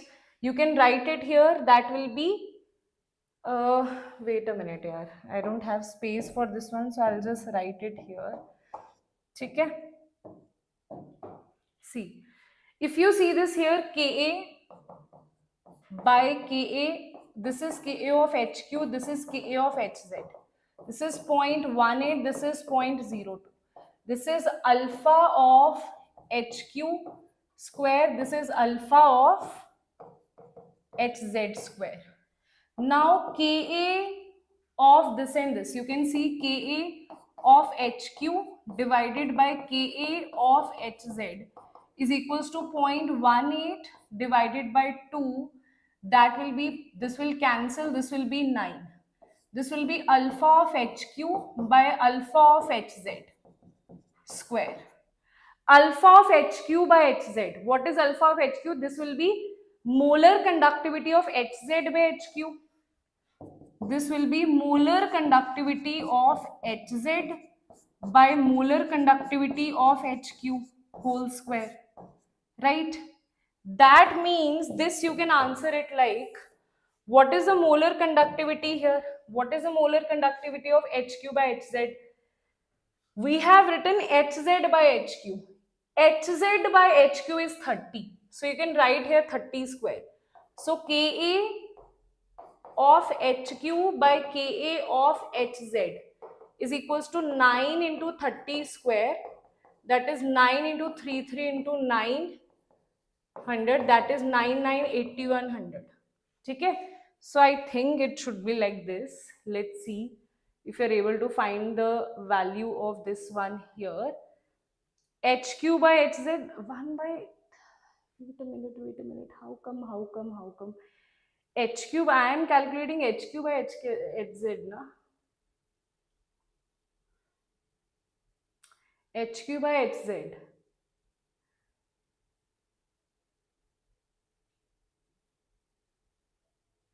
Wait a minute. Oof. Oh, very stupid mistake I have done here. Wait a minute. One single mistake and your answer will be wrong. Huh? This is, wait a minute. From this you can say, wait a minute guys, wait a minute. Limited molar conductivity of HQ by molar conductivity of Hz is equals to 1 by 30. This is what you have from here. Okay. Now see one thing here. See one thing here. This all I am deleting because this though we know. Okay. I am just writing this one thing here, that alpha is equals to molar conductivity at concentration C divided by molar conductivity at infinite dilution. If this is constant, alpha is directly proportional to this. That means if I write here alpha of HQ, this will be equals to delta molar conductivity of HQ divided by molar conductivity of Hz square. Molar conductivity of HQ by HQ is 1 by 30. So it is supposed to be 9 by 30 square. That is 9 by 9 into 100. That is going to be 0.01. Okay? So that is going to be the answer here, right? So you can have the value easily. You can just write it here. That is nothing but log of, taking log on both sides. This is nothing but 10 raised power minus 2, right? This is Ka of HQ divided by Ka of Hz. So taking log of Ka of HQ minus log of Ka of Hz is equals to taking log here. So what you will have here, simply minus 2, you will how you will take the log, that will be equals to minus of 2. Log 10 is same only, right? And that's how you will have your answer, log of HQ and this. Okay, understood?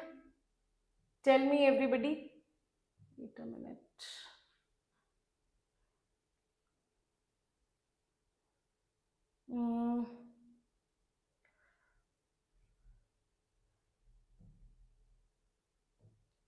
They will ask you integer value, na?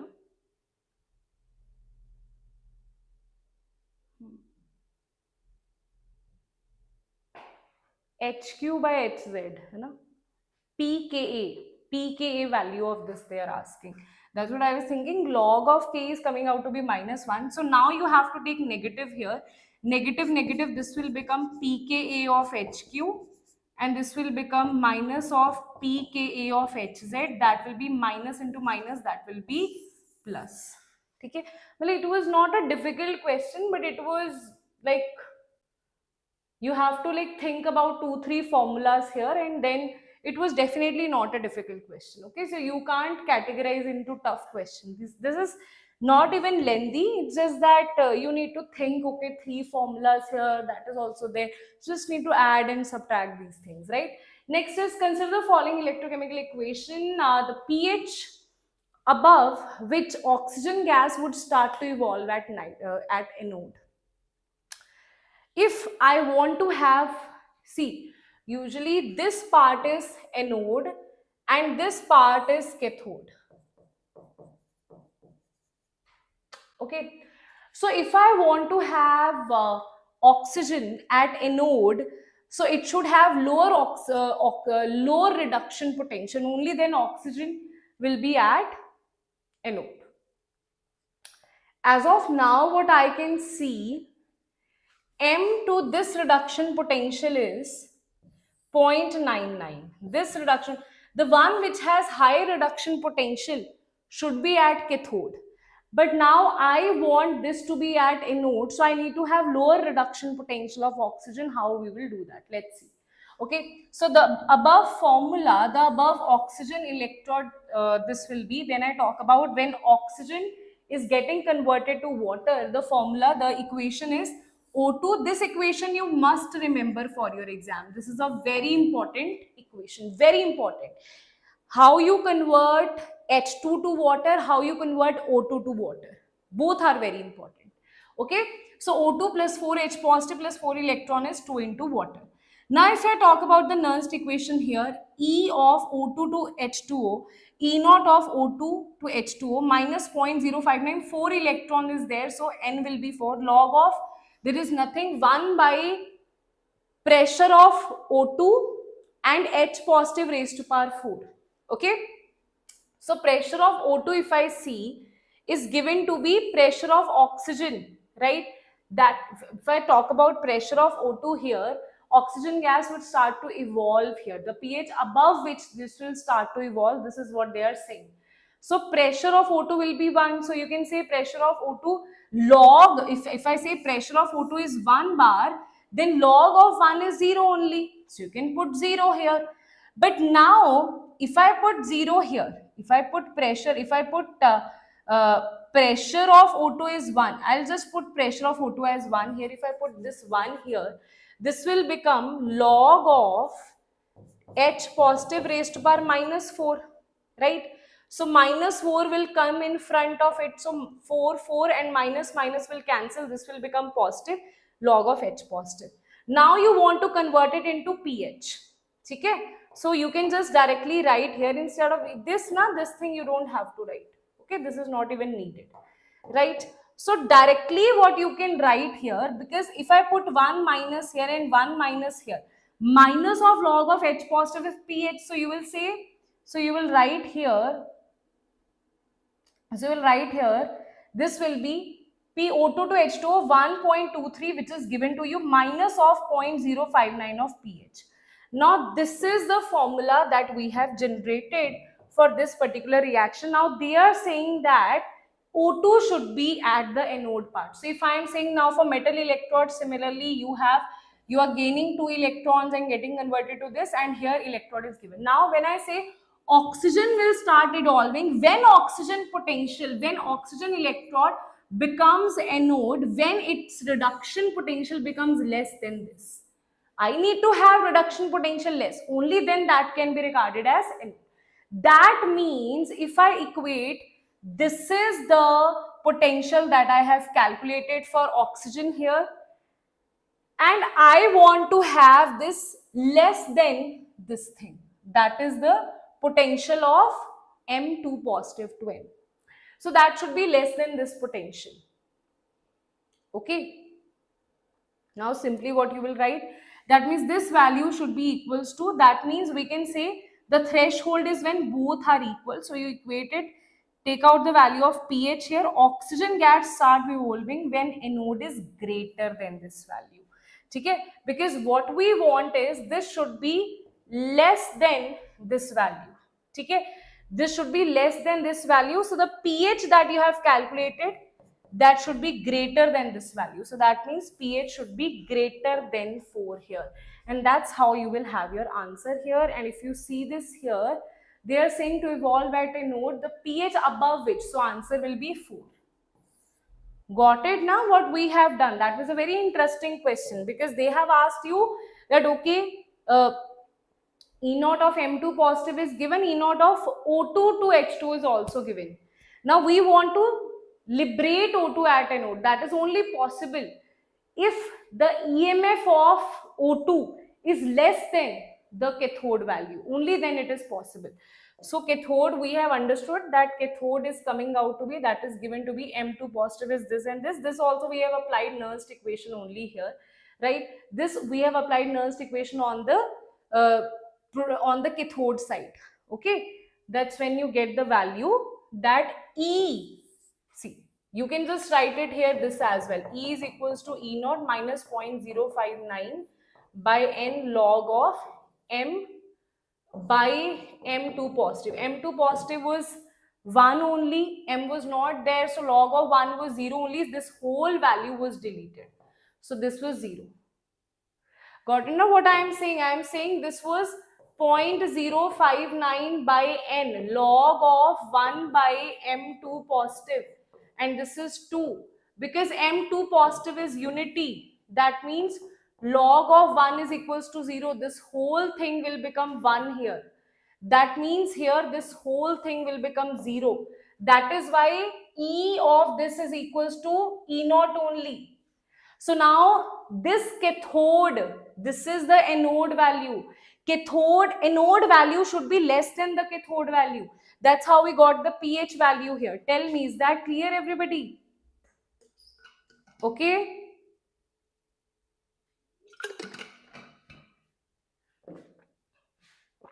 Okay, that was a very interesting question. Now let's talk about the next one. Consider the following electrochemical cell at 298 Kelvin. They are saying this is, see, this will be the anode value and this is going to be the basic medium and this is going to be the cathode value. Okay, this we are saying the medium is basic. If the reaction quotient at a given reaction is 10 raised to power 6, Q is given to you, then EMF is going to be what?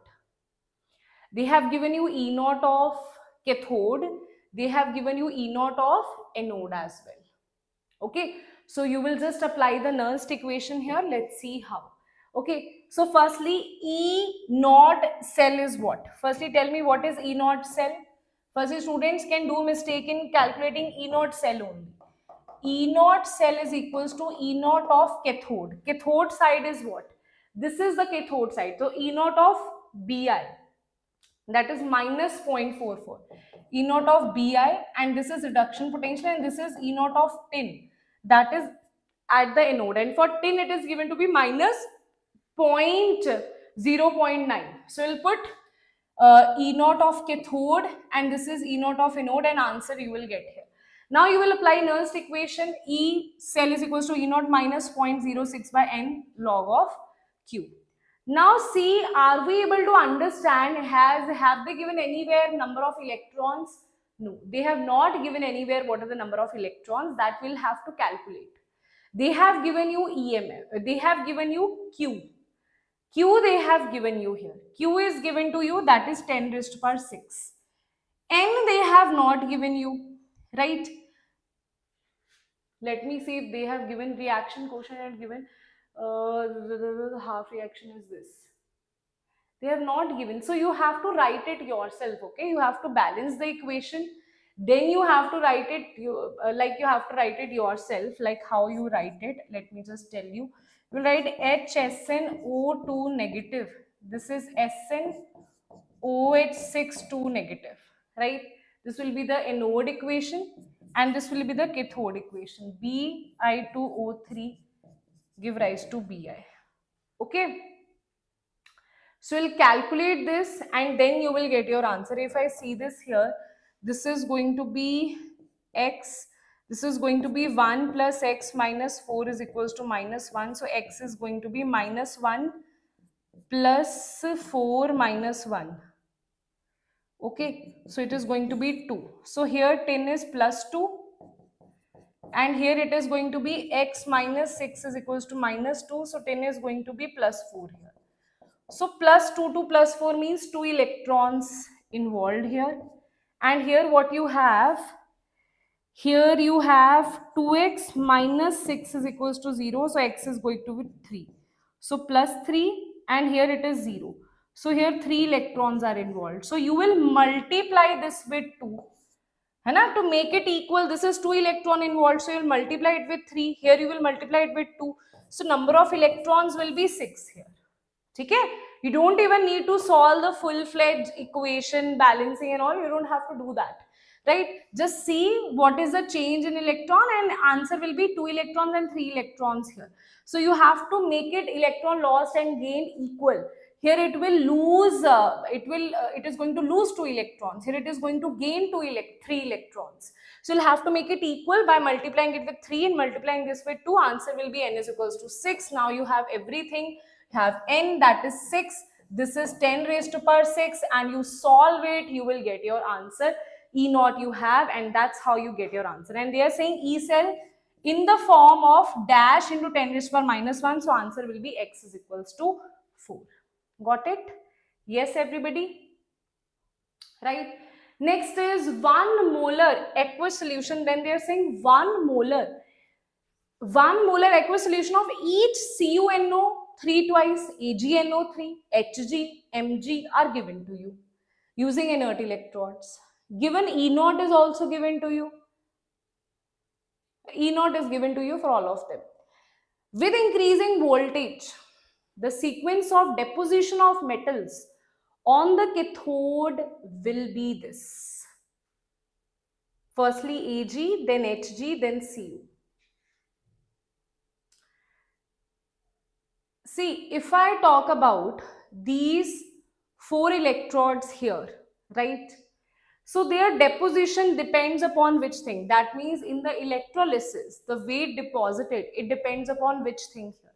See, if I talk about this thing here, the answer will be weight is equals to W is equals to ZIT. That is E by, or you can say molar mass by, this is molar mass by N factor. This is I into T. Okay? Current into time is there, ZIT. Z is N factor equivalent weight by NF into Faraday is also there. Okay? This is the weight that is deposited. Magnesium will not be deposited at cathode. Instead, oxygen gas will be evolved at the cathode.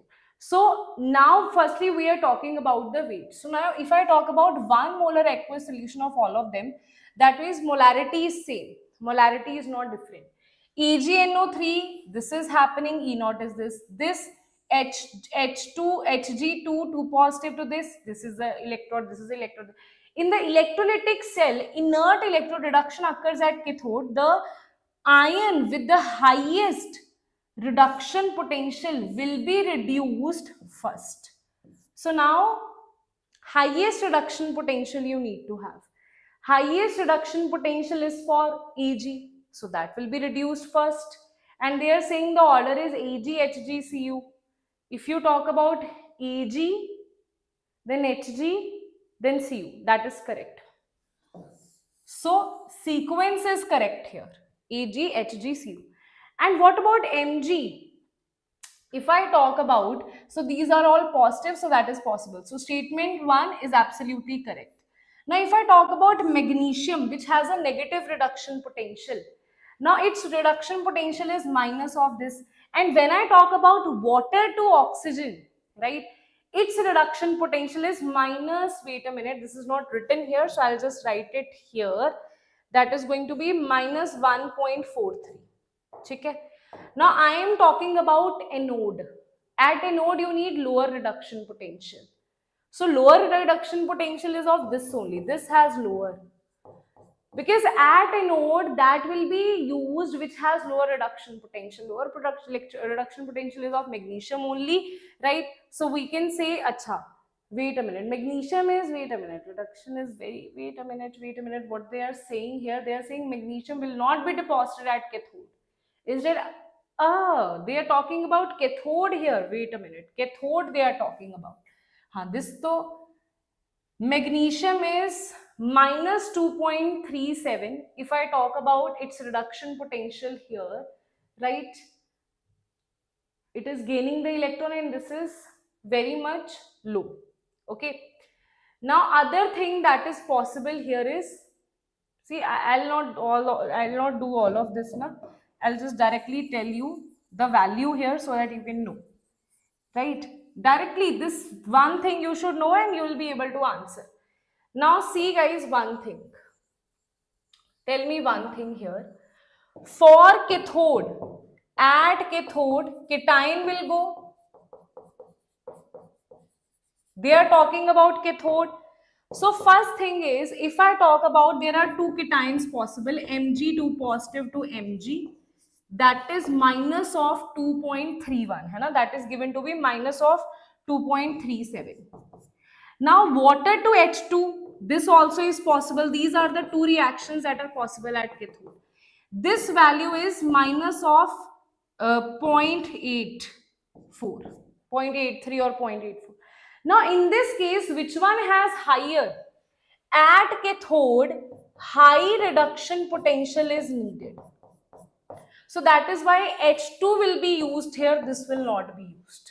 There is no point of O2. O2 is always liberated at anode, right? So there is no point of that. So that statement is obviously incorrect. But if they would have written H2 is evolved at cathode, that is correct. Okay, so answer will be C is the correct answer here. Now next question is on charging lead storage battery. For this you need to know the reactions of lead storage battery from primary and secondary batteries. The oxidation state of lead changes from X1 to Y2 at a node from this to this. Now this whole depends upon purely if you remember the reaction or not. So if you see, this is the charging reaction. Charging is opposite of discharging. So here it is plus 2, right? And here it is 0. Here it is plus 4. Now we are saying that what is happening? Plus 2 to 0 is actually decrease. So this is reduction. This is oxidation. So at cathode, what is happening? At cathode, you will say it is going from plus 2 to 0. At anode, what is happening? It is going from plus 2 to plus 4. They are saying that X1, they are saying the values at anode is X1 and Y1. Okay, at anode it is X1, this is Y1, this is X2 and this is Y2. So accordingly we will answer X1 is plus 2, Y1 is, how can Y1 be 0 here? Wait a minute. X1 to Y1 at anode. Okay, from X2 to Y2 at cathode. At cathode, I don't know how I am doing these silly mistakes. In hurry now, I am doing these mistakes. Wait a minute. Cathode will be reduction. So it will be plus 2 to 0. Okay. Wait a minute. This will be plus 2 to plus 4.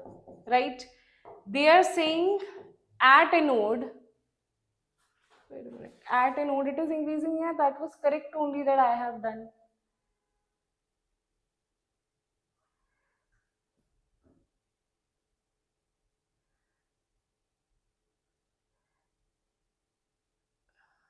So this is discharging reaction. I am talking about charging reaction. Wait a minute. Yes. See. Okay. This is about the discharging. Wait a minute. No. Actually, what is happening here, this thing is reduction, this thing is oxidation. Wait, at a node PbSO4 reduced to Pb, right? At a node, this is a surprising thing, that at a node Pb2 positive to Pb you will have. It is a node, but because it is opposite, see, discharging reaction is Pb to Pb2 positive. That is the genuine, like normal reaction that happens. But in discharging, the reaction is reversed. Okay, so that is why at a node here oxidation number will decrease. Okay, because this is discharging. This is not charging. And at cathode, what will happen? At cathode, if you talk about, this is at cathode, usually reduction happens, but because of charging, oxidation will take place. That is Pb2 positive to Pb4 positive. Okay. Now at a node it is x1, y1. This is x2, y2. So x1 is 2, y1 is 0, x2 is plus 2, y2 is plus 4, and you will have your answer here. Okay, just remember one thing here, at a node, usually oxidation happens, that is in discharging, but because of charging, that is a reverse reaction, at a node here, reduction will happen. Okay, that is the point that you should remember here, right? Okay, next is consider the following cell reaction. This is a cell reaction. They are saying 6 electrons are done, the pH value of EMF. Again, this is very simple question. We have done this so many times. So see, number of electrons also you don't have to calculate. Just put the value here. Q will be equals to what? Q will be equals to chromium 3 positive square divided by, this will be Cr2O72 negative, and this will be H positive raised to power 14.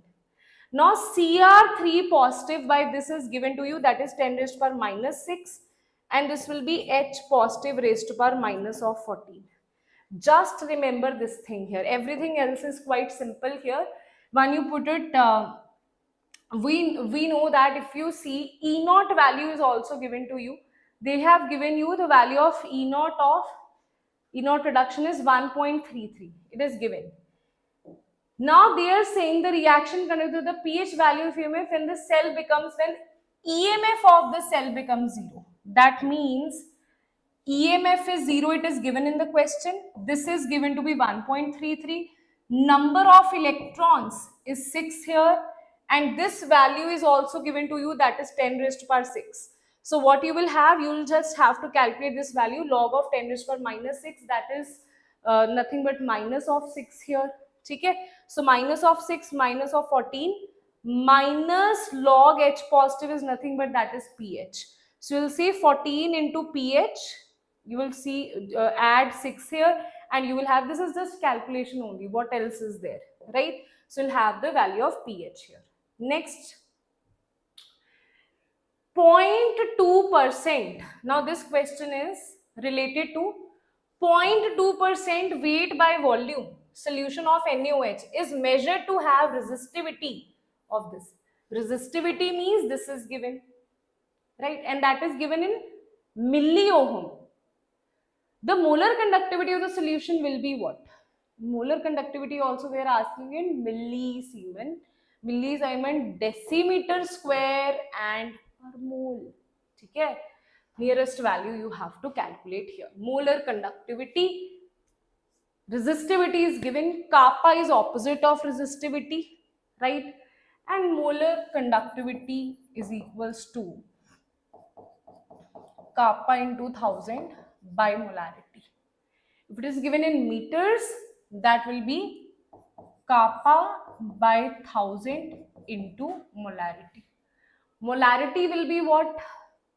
Molarity will be what? And what is kappa? Kappa is 1 by resistivity into 1000 into molarity.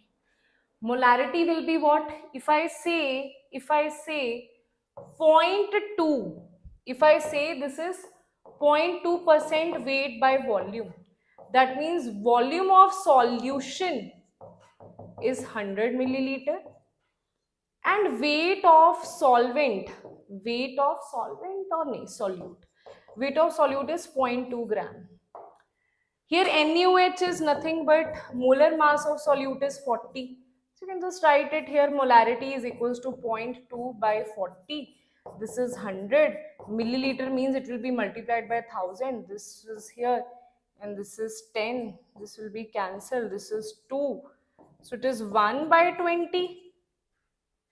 Okay, that is 0.5 divided by 10, that is 0.05. Okay, so you can put it here and you will get your answer, right? So firstly, the molarity will be weight by volume 2 gram in 100 milliliter solution. 0.2 by 100 into 1000 only I calculated. Acha, they have calculated strength here. Molarity is 0.05 only, right? Till here to we have done. Okay, this all we don't need to do, right? Acha, now let's see what about this. Okay, we know that what is the value of molar conductivity.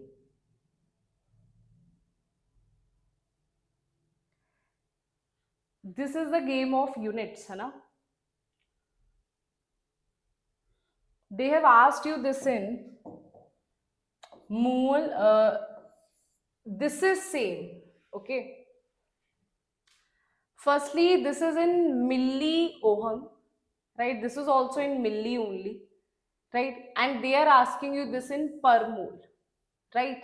This is densimeter square. See, if I see the resistivity is 870, we convert this into ohm per ohm meters. Then what you will do, you will multiply it with 10 raised to power minus 3. Now this is in ohm meters, right? Now because this is in ohm meters, right? Now conductivity is reciprocal of this. You can calculate the conductivity, that is 1.5, that is opposite to this. Now kappa you have calculated here, right? Now if I see molar conductivity will be kappa by concentration. Okay, kappa is in which thing? Kappa is in S by M. And molar, if I say molarity will be, molarity here we have calculated mole per liter, right? But I need to have this also in meter. But now, right now it is in decimeter cube. So that is why I'll convert it. That means I'll multiply it by 10 raised to power 3. Okay? Then I'll get 50 here. Okay? Because I have here mole per decimeter cube. Decimeter cube. I need to convert it into meter cube, so I'll have to multiply this by, this is in milliliter, I have to convert it into liter, that is meter cube, so I'll have to multiply it by 10 raised to power 3. So that's how you get this in, this will be in mole per meter cube. That is going to be your value, है ना? Now if you see, now also it is not done, it is milli, right? So here also you'll have to do this. Now it is in this also you will have to convert it into milli. This you will have to convert it into decimeter, right? So how do you do that? So this answer is, you will calculate this answer and this will be meter square per mole. But now you have to convert it. What you will do, 1 meter cube is equals to 100 decimeter. That's why you will multiply it by 100. Now next is, if you talk about milli here, how do you do that? This is already 0.028, but here it is not milli. So to convert it into milli, I'll have to multiply it with 10 raised to power 3. Then I'll convert it into milli, right? So you'll have to multiply it with 10 raised to power 3. Then this will be converted into milli. And here decimeter, you will have to multiply it with 10 raised to power 2, then it will be converted to decimeter, and that's how you will have your answer here. Okay, so it's all unit conversion. Big unit conversion is needed. Decimeter, meter, everything. Formula is not a big deal here. All the things are confusion are related to milli. Firstly, what you have here, this is also milli, you have to convert it. To convert milli to simple, right? What you have to do, you have to divide it by 1000 here, right? So first you divided it by 1000, then you got ohm meter. After that, what you did, you calculated kappa and all simply. Then you calculated this and all. So I am neglecting only, I am deleting this only because we have already done this. Okay? There is no need of getting confused on this part. Okay? Molarity you have in mole per liter.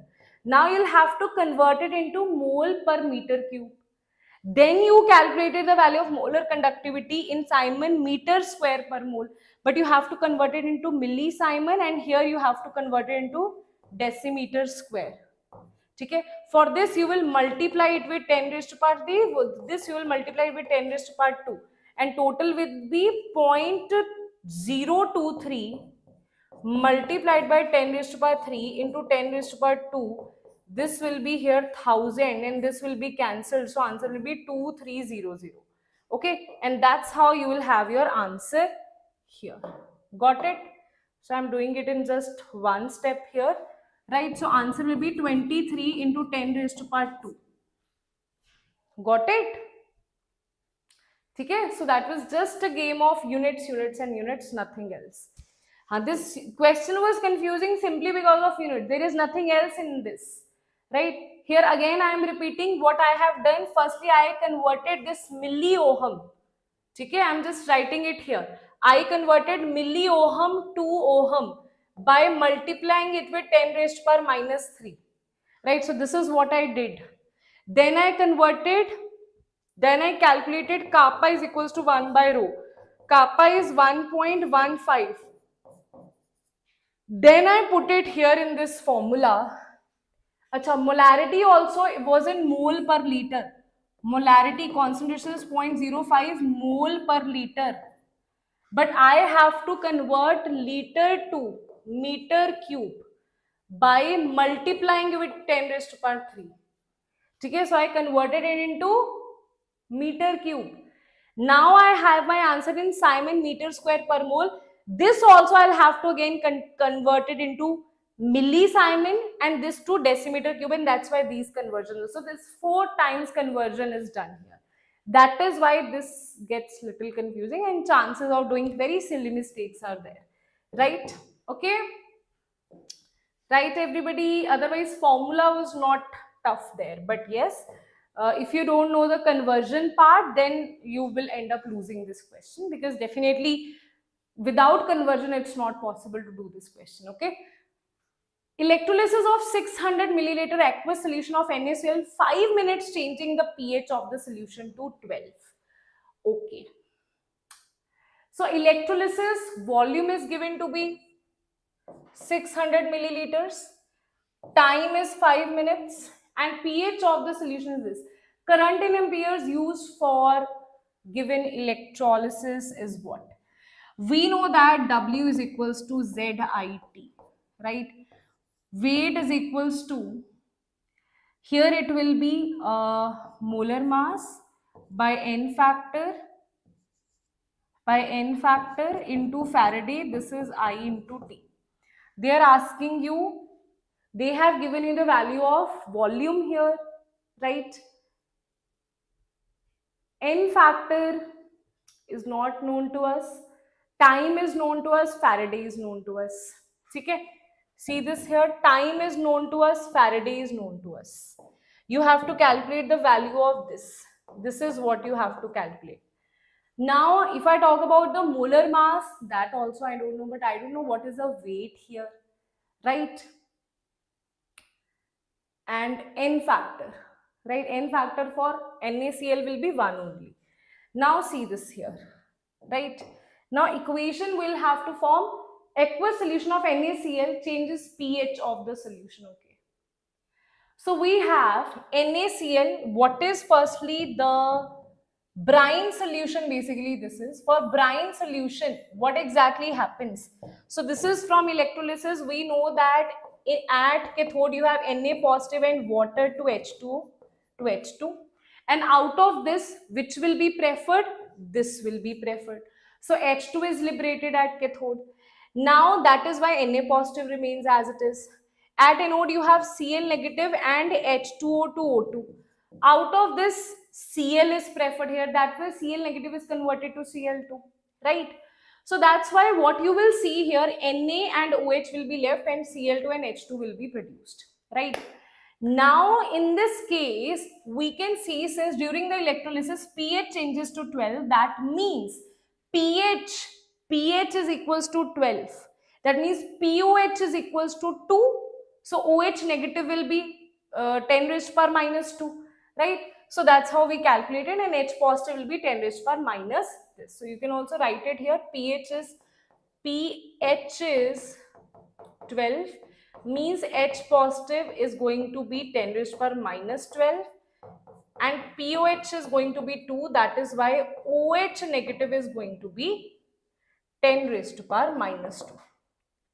Okay? Now we have the concentration of this. So now what we need to apply here, gram amount of substance, this, wait a minute, this you will not do it like this.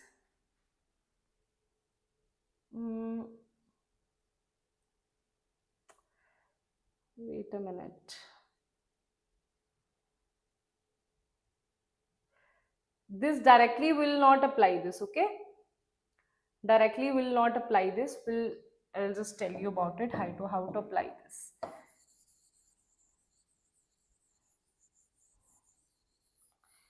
See, this is the formula that you have, okay? Now I'll convert this formula into molarity, because for molarity, what you have here, concentration of OH negative you have, right? See, now I'll convert it into something which will give you the same answer. See, now if I see what is the value of weight by molar mass, okay, we'll convert this formula only into that. IT by N, this is Faraday and this is N factor. Weight by molar mass is number of moles. Number of moles is equals to IT by NF into Faraday, isn't it? Till now everything is clear. I've just shifted number of moles here. We also know that molar mass is equals to number of moles by volume in liter, isn't it? So we also know if the volume they have given in milliliter, I'll multiply it by 1000, right? Now that means number of moles is also equals to molarity into volume in milliliter divided by 1000. Now I will put the value of N here, right?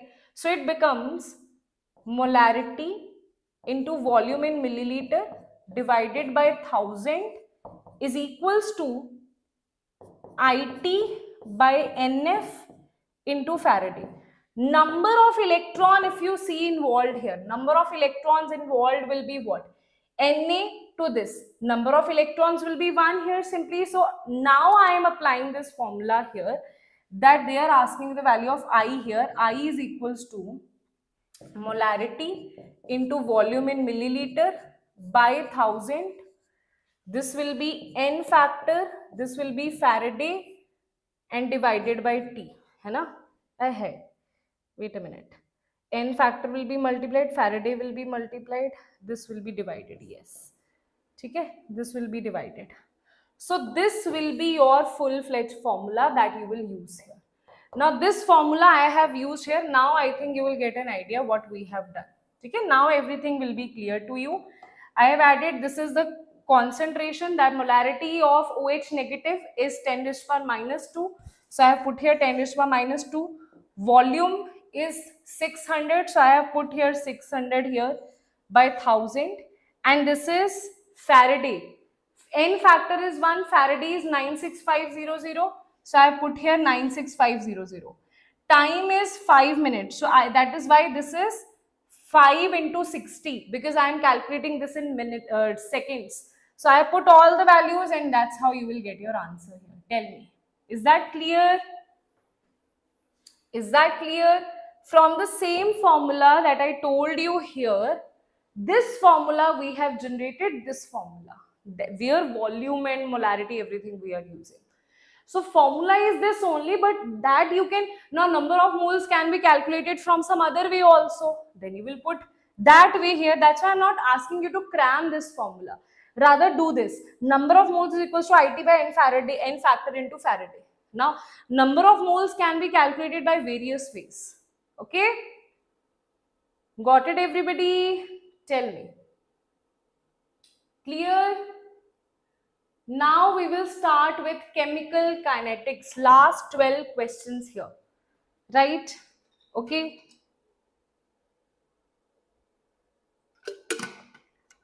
Okay?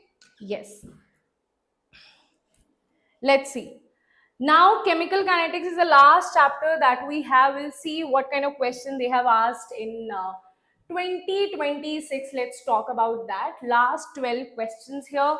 And chemical kinetics is a very scoring chapter. So, don't lose marks here, right? An organic compound undergoes first order decomposition. The time taken for decomposition is 1/8, and this of its initial concentration are this and this. They are saying organic under first order decomposition, time taken for decomposition to 1/8 is this, and 1/10 is this. Okay. So this is first order reaction formula only you need to apply. They are saying for T 1/8, in case of 1/8, in case of T 1/8, what you will do? You will take initial concentration as 1 and you will take final concentration as 1/8. They were saying 1/8 of this. Okay? T 1/10, you will take initial concentration as 1 and final concentration as 1/10. Now we know that if I want to take it like weight constant, okay. Okay. Now what will be the value here? T 1/8. T 1/8 is equals to 2.303 by K. This will be log of initial concentration, final by initial concentration. That will be 1/8 only, right? ठीक है ना? नहीं, initial by final it is. T by A naught, yes. Initial by final, wait. T is equals to 2.03 by K log of initial by final. Yes, it is initial by final. Initial is 1, final is 1/8, so it will be log of 8. That is nothing but 2 raised to power 3, right? Now here it is T of 10, 1/10 is equals to 2.303 by K log of 10. 10 is nothing but it is 5 multiplied by 2. So 5 into 2 you can say, that will be log of 5 plus log of 2. So now when you take the ratio of this and this will be cancelled and you will have to solve the values in terms of log. Okay. So now 1/8 by this will be, this and this will be cancelled here, and then you will have to solve the value in terms of log here, and that's it. Okay. So what I'll advise you, T 1/8, I'm just leaving it for you to solve. This is equals to 3 into log 2 divided by log of 5 plus log of 2. Okay. Now you will have to put all these values and you will get your answer here. And after this, after solving all of this, the answer that you will get will be 0.9. Okay. Answer that you will get will be 0.9. Solve it yourself, answer will be 0.9, that is 9 into 10 raised to power minus 1. And they are asking you to solve it in terms of what is the value of this multiplied by 10. So that will be equals to 9. Okay? Okay. Done. Now let's see the next one here. Now they are saying A to D is an endothermic reaction occurring in 3 steps. In 3 steps it is occurring. Okay. Now here answer was not correctly marked here. So I'll just tell you here only.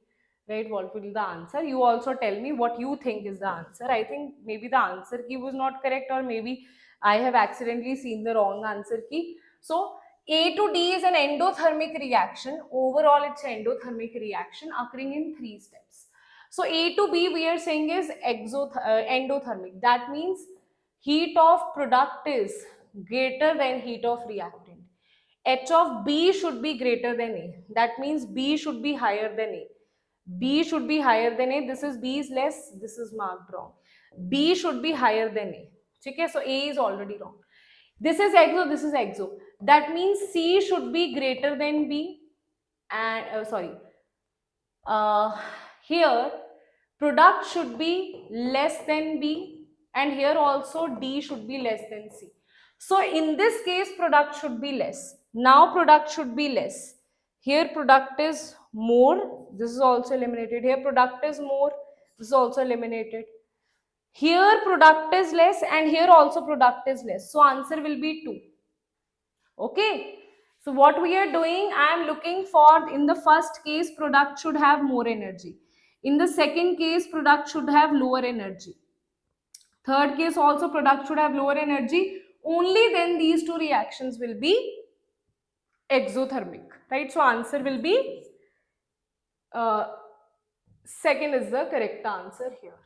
Next question is, at 27 degrees, now they are saying at 27 degrees in the presence of catalyst, activation energy of reaction is lowered by this.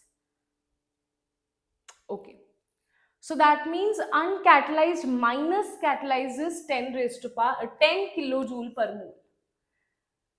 Now K of catalyzed by uncatalyzed will be what? Frequency factor is same, that means A is same. So we'll apply this thing here. K is equals to A e raised to power minus EA by RT. A is same here. This is catalyzed. This is catalyzed AC. ठीक है, I can write it as E of catalyzed by RT.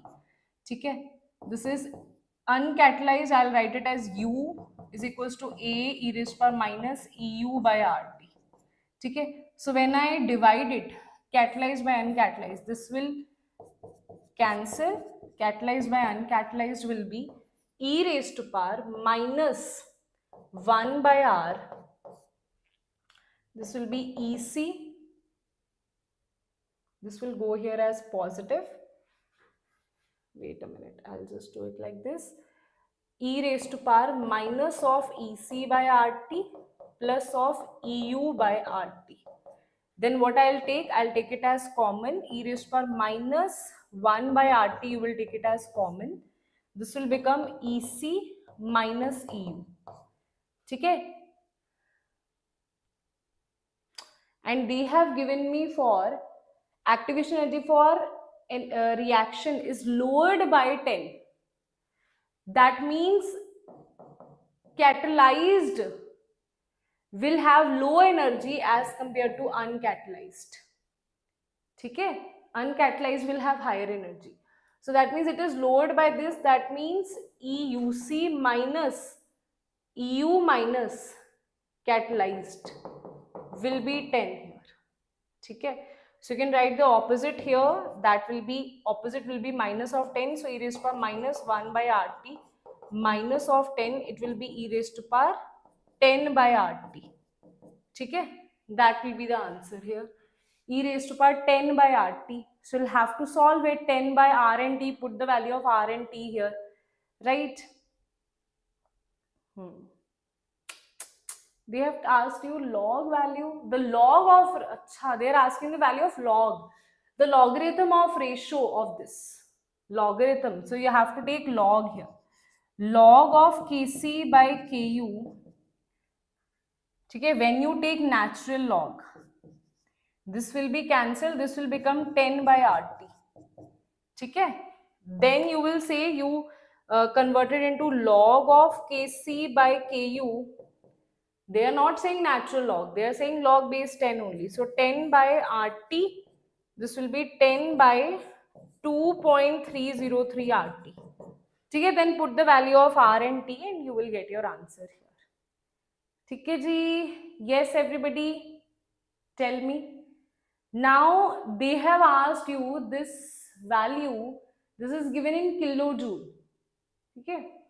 And if you're putting R value in joules, okay, if you want to put the value of R in joules, this also should be in kilojoules and R also should be in kilojoules. If you want to put it in joules, you have to convert this also in joules. So it will be 10,000 only, right? So I have to put it in joules. So it will be 10,000 and this. Right now you can put the value of R in joules and you will get your answer here. Clear? Okay, everybody. So after solving all of this, answer will be 1.7. Got it? Right? So this way will be better because I am not solving any exponential here, right? So put the values here and then you will get your answer. Right? Sure. Next question is, given above concentration versus time plot for a dissociation reaction, sum A to NB, based on the data initial phase of the reaction, initial 10 minutes, the value of N is what? Initial 10 minutes you have to see here, that is this value. If you see here, this is for reactant is A. For 10 minute, for initial 10 minute, reactant is coming out to be, for time is equals to 10 minute. A is getting into what? A is getting converted from 0.05 to 0.04. Okay? And B is getting converted to 0 to, in 10 minutes it is 0.03. 0 to 0.03. Okay? In 10 minutes this is happening, that is getting reduced and this is getting added here, right? Okay. Now they are saying based on this you have to tell the value of N, right? So let's talk about this. Firstly, we have this data. Now this should be the value of concentration increment and the B value in initial 10 minutes. Okay. So if I talk about this graph, first 10 minutes, A decreases from this to this. We know A dissociates. That means this much of A is getting dissociated. For the reaction of this, when 0.01 of A reacts, B formed should be, when this is reacted, B formed should be N into this, right? And how much B is getting formed? B getting formed is 0.03. That means N into 0.01 is equals to 0.03.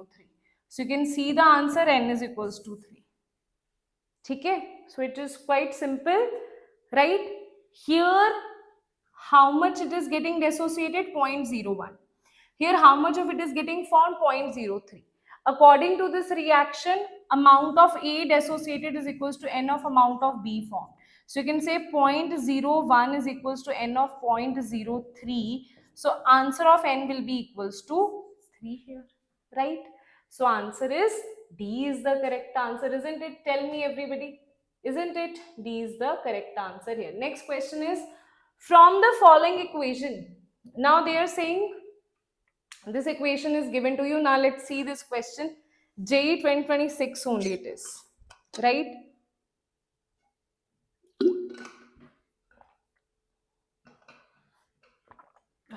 Done? See, they are saying that two reactions are there, A2 products is there. Now they are saying that here it's already okay, let's see, let's try to complete it by 11:30. A2 products and 5 Br negative to BrO3 negative to 6H positive is giving rise to 3 of Br2 and 3 of water. Both the reactions are started at 10 a.m. The rates of these reactions at 10:10 means 10 minutes are same. The value of delta Br negative by delta this at 10 a.m. that means after 10 minutes is this. Okay. That means if I see this is actually the rate of disappearance, right? So rate of reaction can be calculated. The concentration of A is at this time is this. What is the order of rate constant here? Firstly, you can calculate the rate of reaction. Rate of reaction is equals to, in terms of Br negative will be minus of dBr negative, or in terms of delta will be minus delta Br negative by delta T. This will be 1 by 5. Okay. So this is given to be, the value of minus of this is 2 into 10 raised to power minus 4. This will be divided by 5. This is firstly the rate of reaction. Okay, we have calculated the rate of reaction. Both the reaction have started at this, the rate of these reaction at 10 are same. Now that means this is the rate of second reaction. This is second reaction. Now they are saying rate of second reaction is equals to first reaction, that is 2 by 5. 2 by 5 into 10 raised to power minus 4. Okay. Now the concentration of A, if you see that thing there, at this is this. Now rate of first is also equals to, rate of 1 is also equals to rate constant A raised to power. If they are saying what is the first order rate constant? First order rate constant means this is A raised to power 1, which is equals to 2 by 5 into 10 raised to power minus 4. Concentration of A is also given to you. What is the concentration of A? Tell me. That will be in the division. Concentration of A is 10 raised to power minus 2. So your answer will be 2 by 5 into 10 raised to power minus of 2. Solve this and you will get your answer here. Right, everybody? So K will be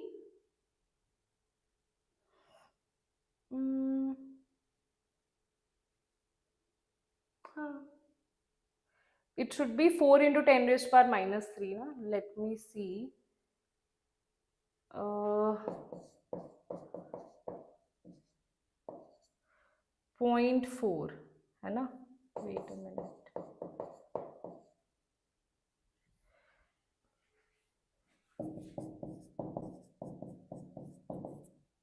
4 into 10 raised to power minus 3 है ना? Answer is yes. Okay, and have they given you anything else here? Yes. ठीक है? Okay, so quite oh god, what just happened? Okay, so that is going to be your answer here. Got it, everyone? Now let's see the next question here. So questions are doable only, right? Correct statement regarding Arrhenius equation is factor of this corresponds to fraction of molecules having kinetic energy less than this, kinetic energy more than this. At a given temperature, lower the value of A, faster will be the reaction. Yes.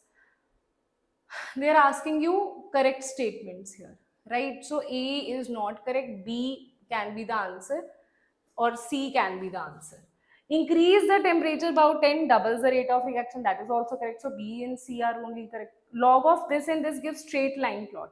So log of, see, if you say K is equals to A e raised to power minus EA by RT, that is log of K is equals to log, na? Log of K is equals to log of A minus EA by 2.303 RT. So slope will be minus of EA by 2.3. So this will not be slope. 2.303 you have missed. This is not correct. This is not correct. B and C are the only correct statements here. So answer will be B and C is the correct answer here. Okay. Next question, guys. JEE 2026 question. A to B. 3 sets of experiments were performed for a reaction under similar experimental conditions. Run 1 is this, run 2 is this, run 3 is this. Okay? Now the correct variation of rate of reaction. Now if I talk about rate of reaction of first order, that depends upon the concentration. Okay? So if I say in run 100 milliliter and 10 of this was there, then it is supposed to be, if I talk about the concentration here for 100 milliliter, and this is going to be 10, this is going to be run to 200 milliliter of 10 molar solution. Acha, concentration only, now we are talking about number of moles. Concentration is 10 here, here also it is 10. So concentration is same and it only depends upon concentration. So run 1 and run 2 will have same. Okay. Run 1 and run 2 will have same. Answer is second is the correct answer. Now if I talk about the third one, this is 10 and here 100 milliliter of this is added. So now what will happen? The molarity will change because of the addition of this here. So it will be 10, and here it will be, because here earlier it is in 100 milliliter. Now 100 milliliter of extra you have added, so it will become 10 by 2, that is 5 molar. Okay, so that is why its run 3 will be less. Achha, they have written run 1 and run 2, all of them are equal, so this is wrong. Run 1 and run 2 should be equal and run 3 should be less. So answer will be 1 is the correct answer. Okay, got it? Because in this case it is going to be 10 into 100 divided by 200, M1 V1 divided by total volume, that is 200. Okay, so 5 molar will be there, right? So answer is going to be A is the correct answer here. Next question, guys, decomposition of A. Last 4 questions.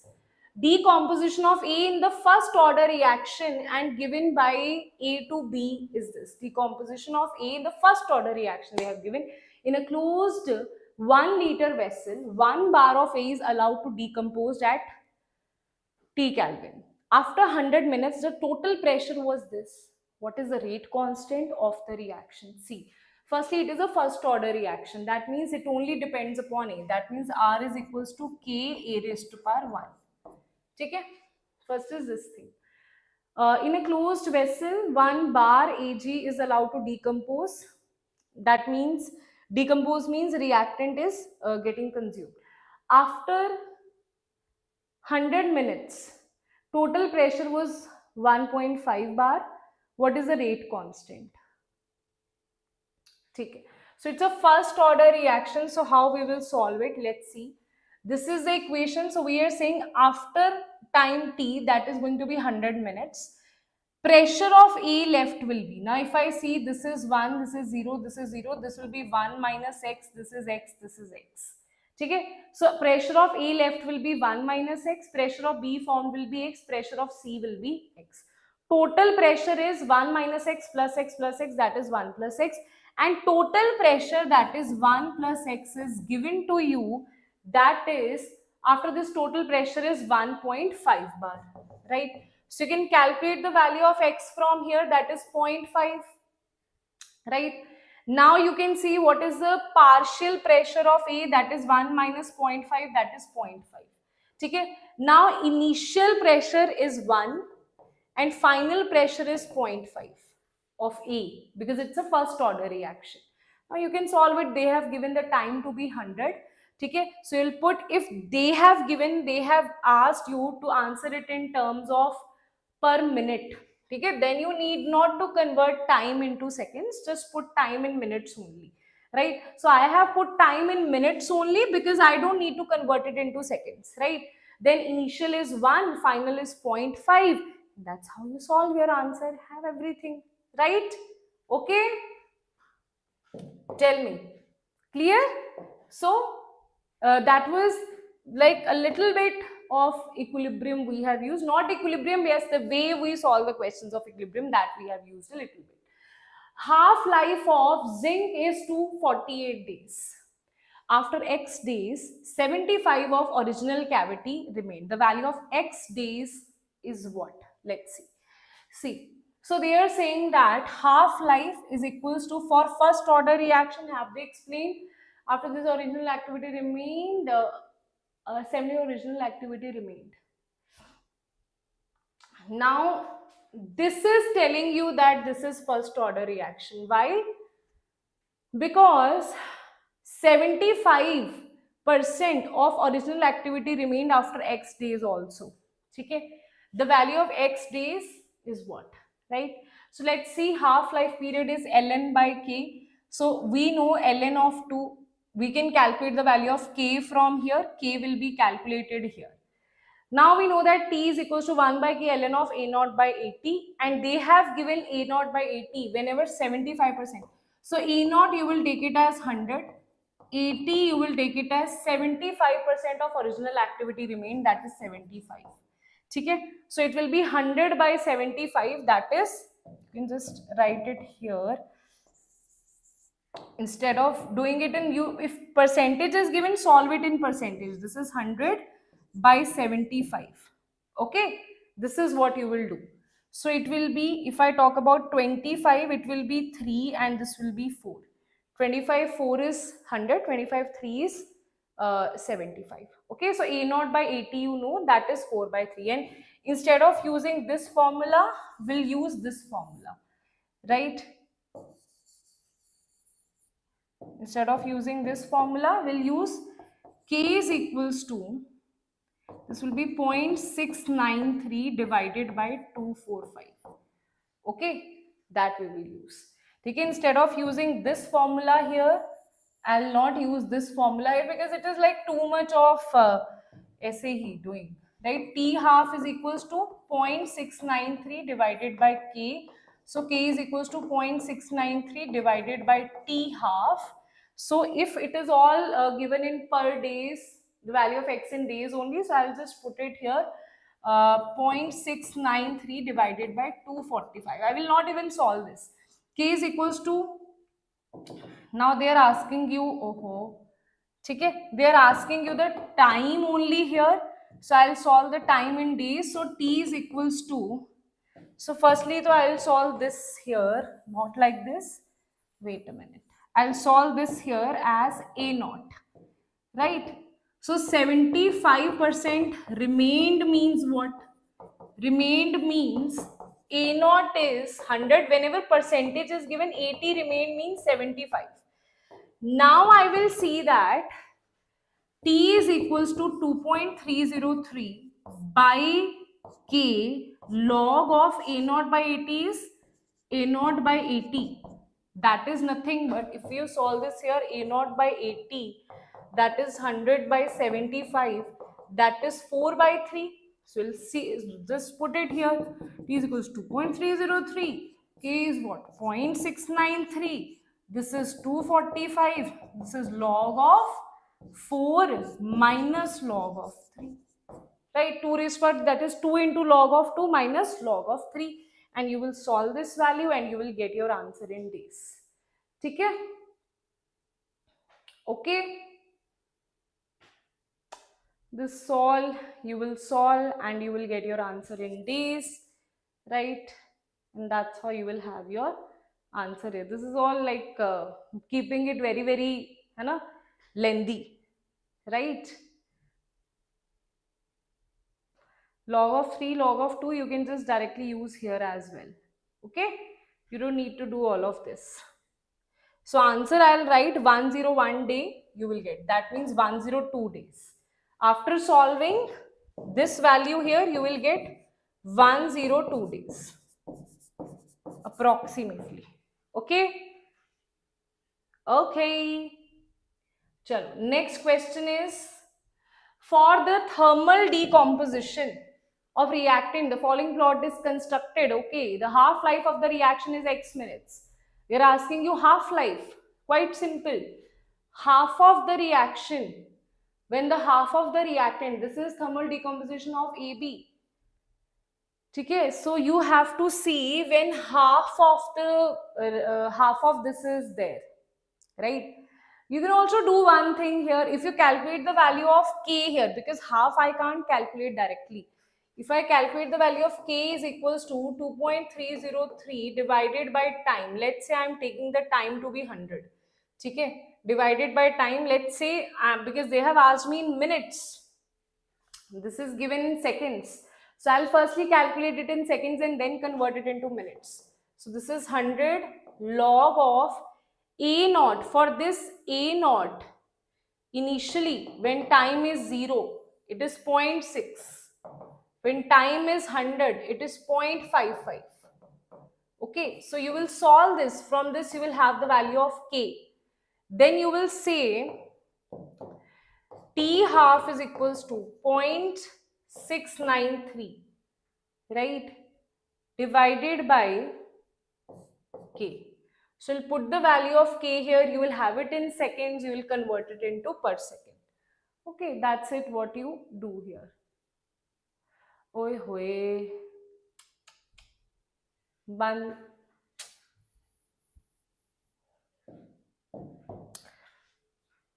We have not seen only that this is which kind of reaction. This is thermal decomposition.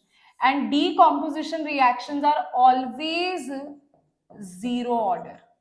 Now nothing has changed here. You will calculate it the same way. You will put now the formula of zero order reaction to calculate the value of K. Then you will calculate the value of T half by A naught by 2K. Okay? So what we did here, now everything is same here. Everything is same here. All you need to do is, for a zero order reaction, because thermal decompositions are zero order reaction, so you'll solve it. A naught minus AT is equals to KT. So K is equals to A naught minus AT by T. Okay? So when you put all of this here, I can put any value. I can put the value of T as 100 and A naught is 0.6 and this is 0.55. 0.6 minus 0.55 divided by 100.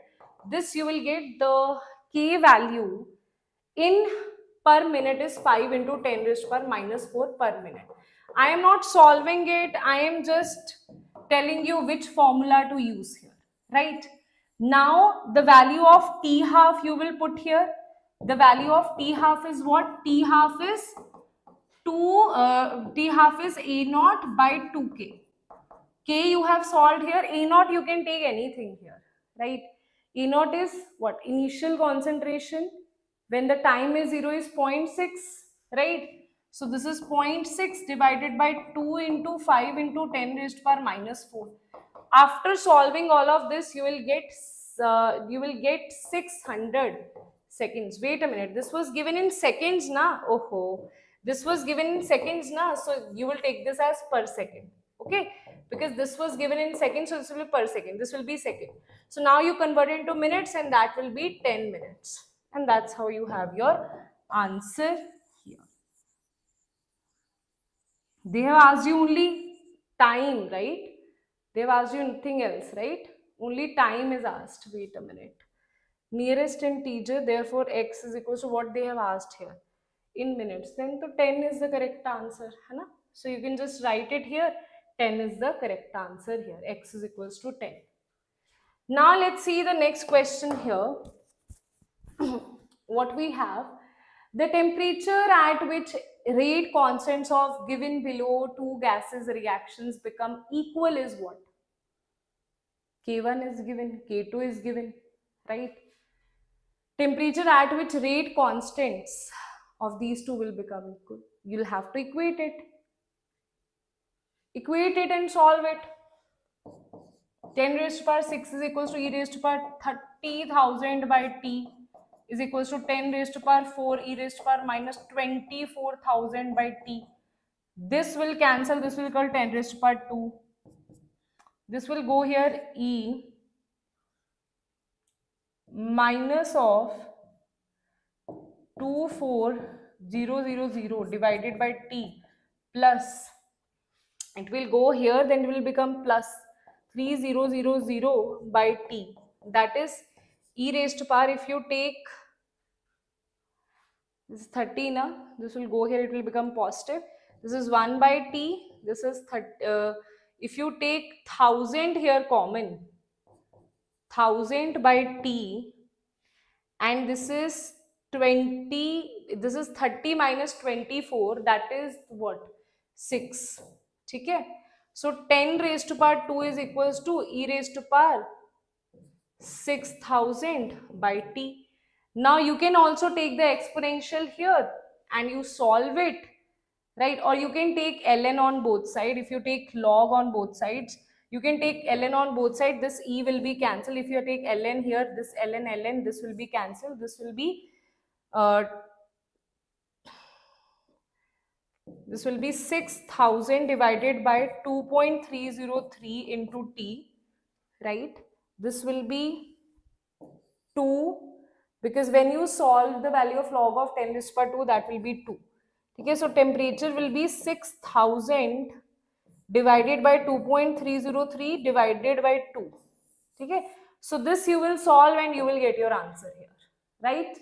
6000 by 2 into 2.303 and the answer will be 1300 something, 1303. Okay, so you'll solve it. Temperature is going to be 1303. That will be the answer here.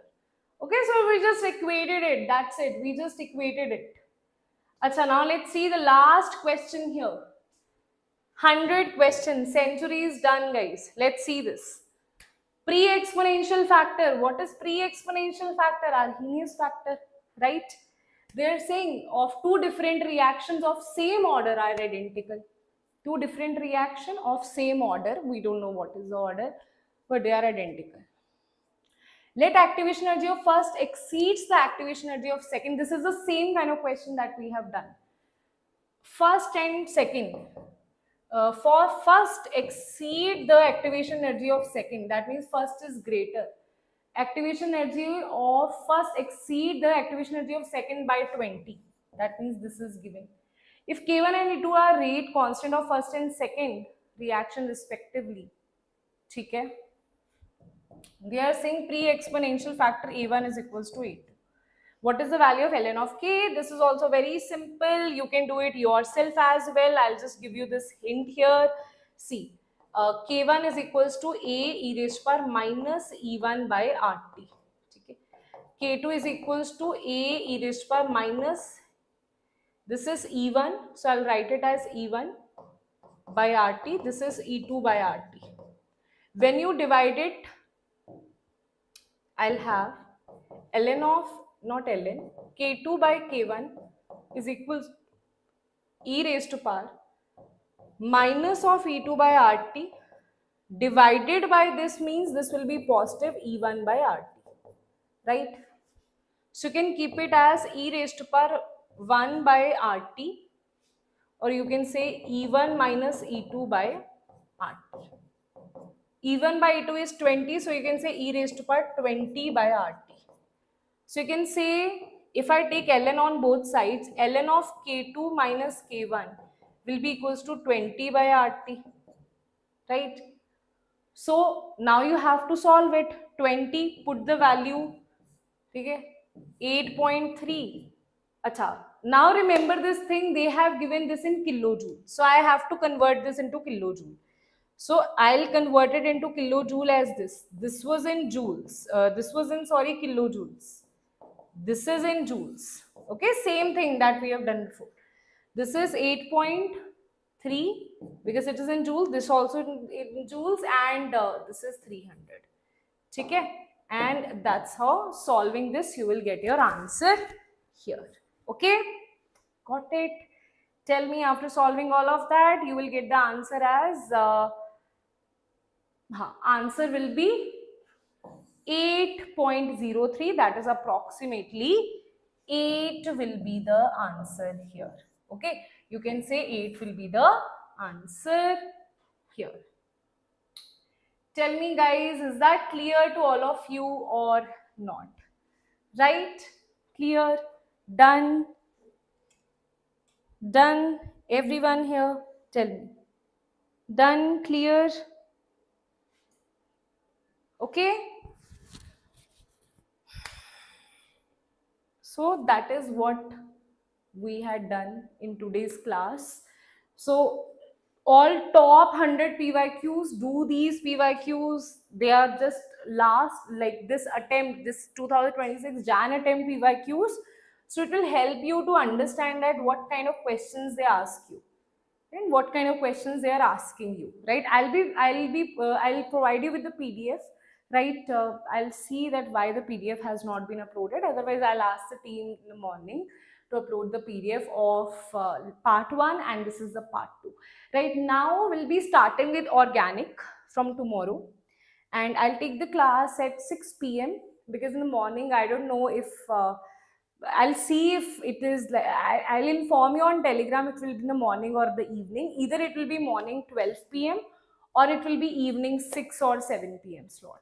Okay. So I'll be doing class 11th organic chemistry, that is GOC, hydrocarbons, and you will have purification of qualitative quantitative analysis here. Yeah. GOC में we'll have GOC, IUPAC, then isomerism, then purification, then we will have this hydrocarbon. So these chapters from class 11th we will cover, right? Okay, Chal. Okay then guys, let me just save your PC 12 PYQs. Okay. Done. Chalo, I'll see you all. Ma'am, will you tell PYQs? What was this? PYQs of organic? Yes. No. Tomorrow there will be only theory, right? Because you know what happens when I take theory plus GOC questions, which I have already taken in attempt 1, right? So I wanted to do, you know, something new for you, something fresh for you, so that you can also understand. Now there were so many questions, so you should also be good with only question sessions, right? So 4 days it will take us to complete this organic. Now today is what? Today is 27th, right? 28, 29, 30, 31, right? I'll need these 4 days: 28, 29, 30, 31. So now 28, 29, Saturday, Sunday, I'll complete your theory. And on Monday and Tuesday, I'll take your questions like PYQs of organic class 11th and class 12th individually. Like 50-50 questions I'll take. I'll try to take 50-50 questions, right? Sometime maybe it will be 70 questions. I'll see how I can divide it, right? Okay, or I'll take only one session of PYQs of organic. I'll see what different kind of questions I'm able to pick, right? Okay, chalo. Organic I have done, Rahul, before only 1 week before only I have done organic. I have given you time also to, you know, to again and again watch it, so that you can replay and go to your notes. Inorganic I have done in a format that you have PYQs, you have theory both, right? So I have taken 3 sessions of inorganic. You can go through that, right? Chill. Okay then guys, bye bye. I'll see you all in the next class. Bye bye.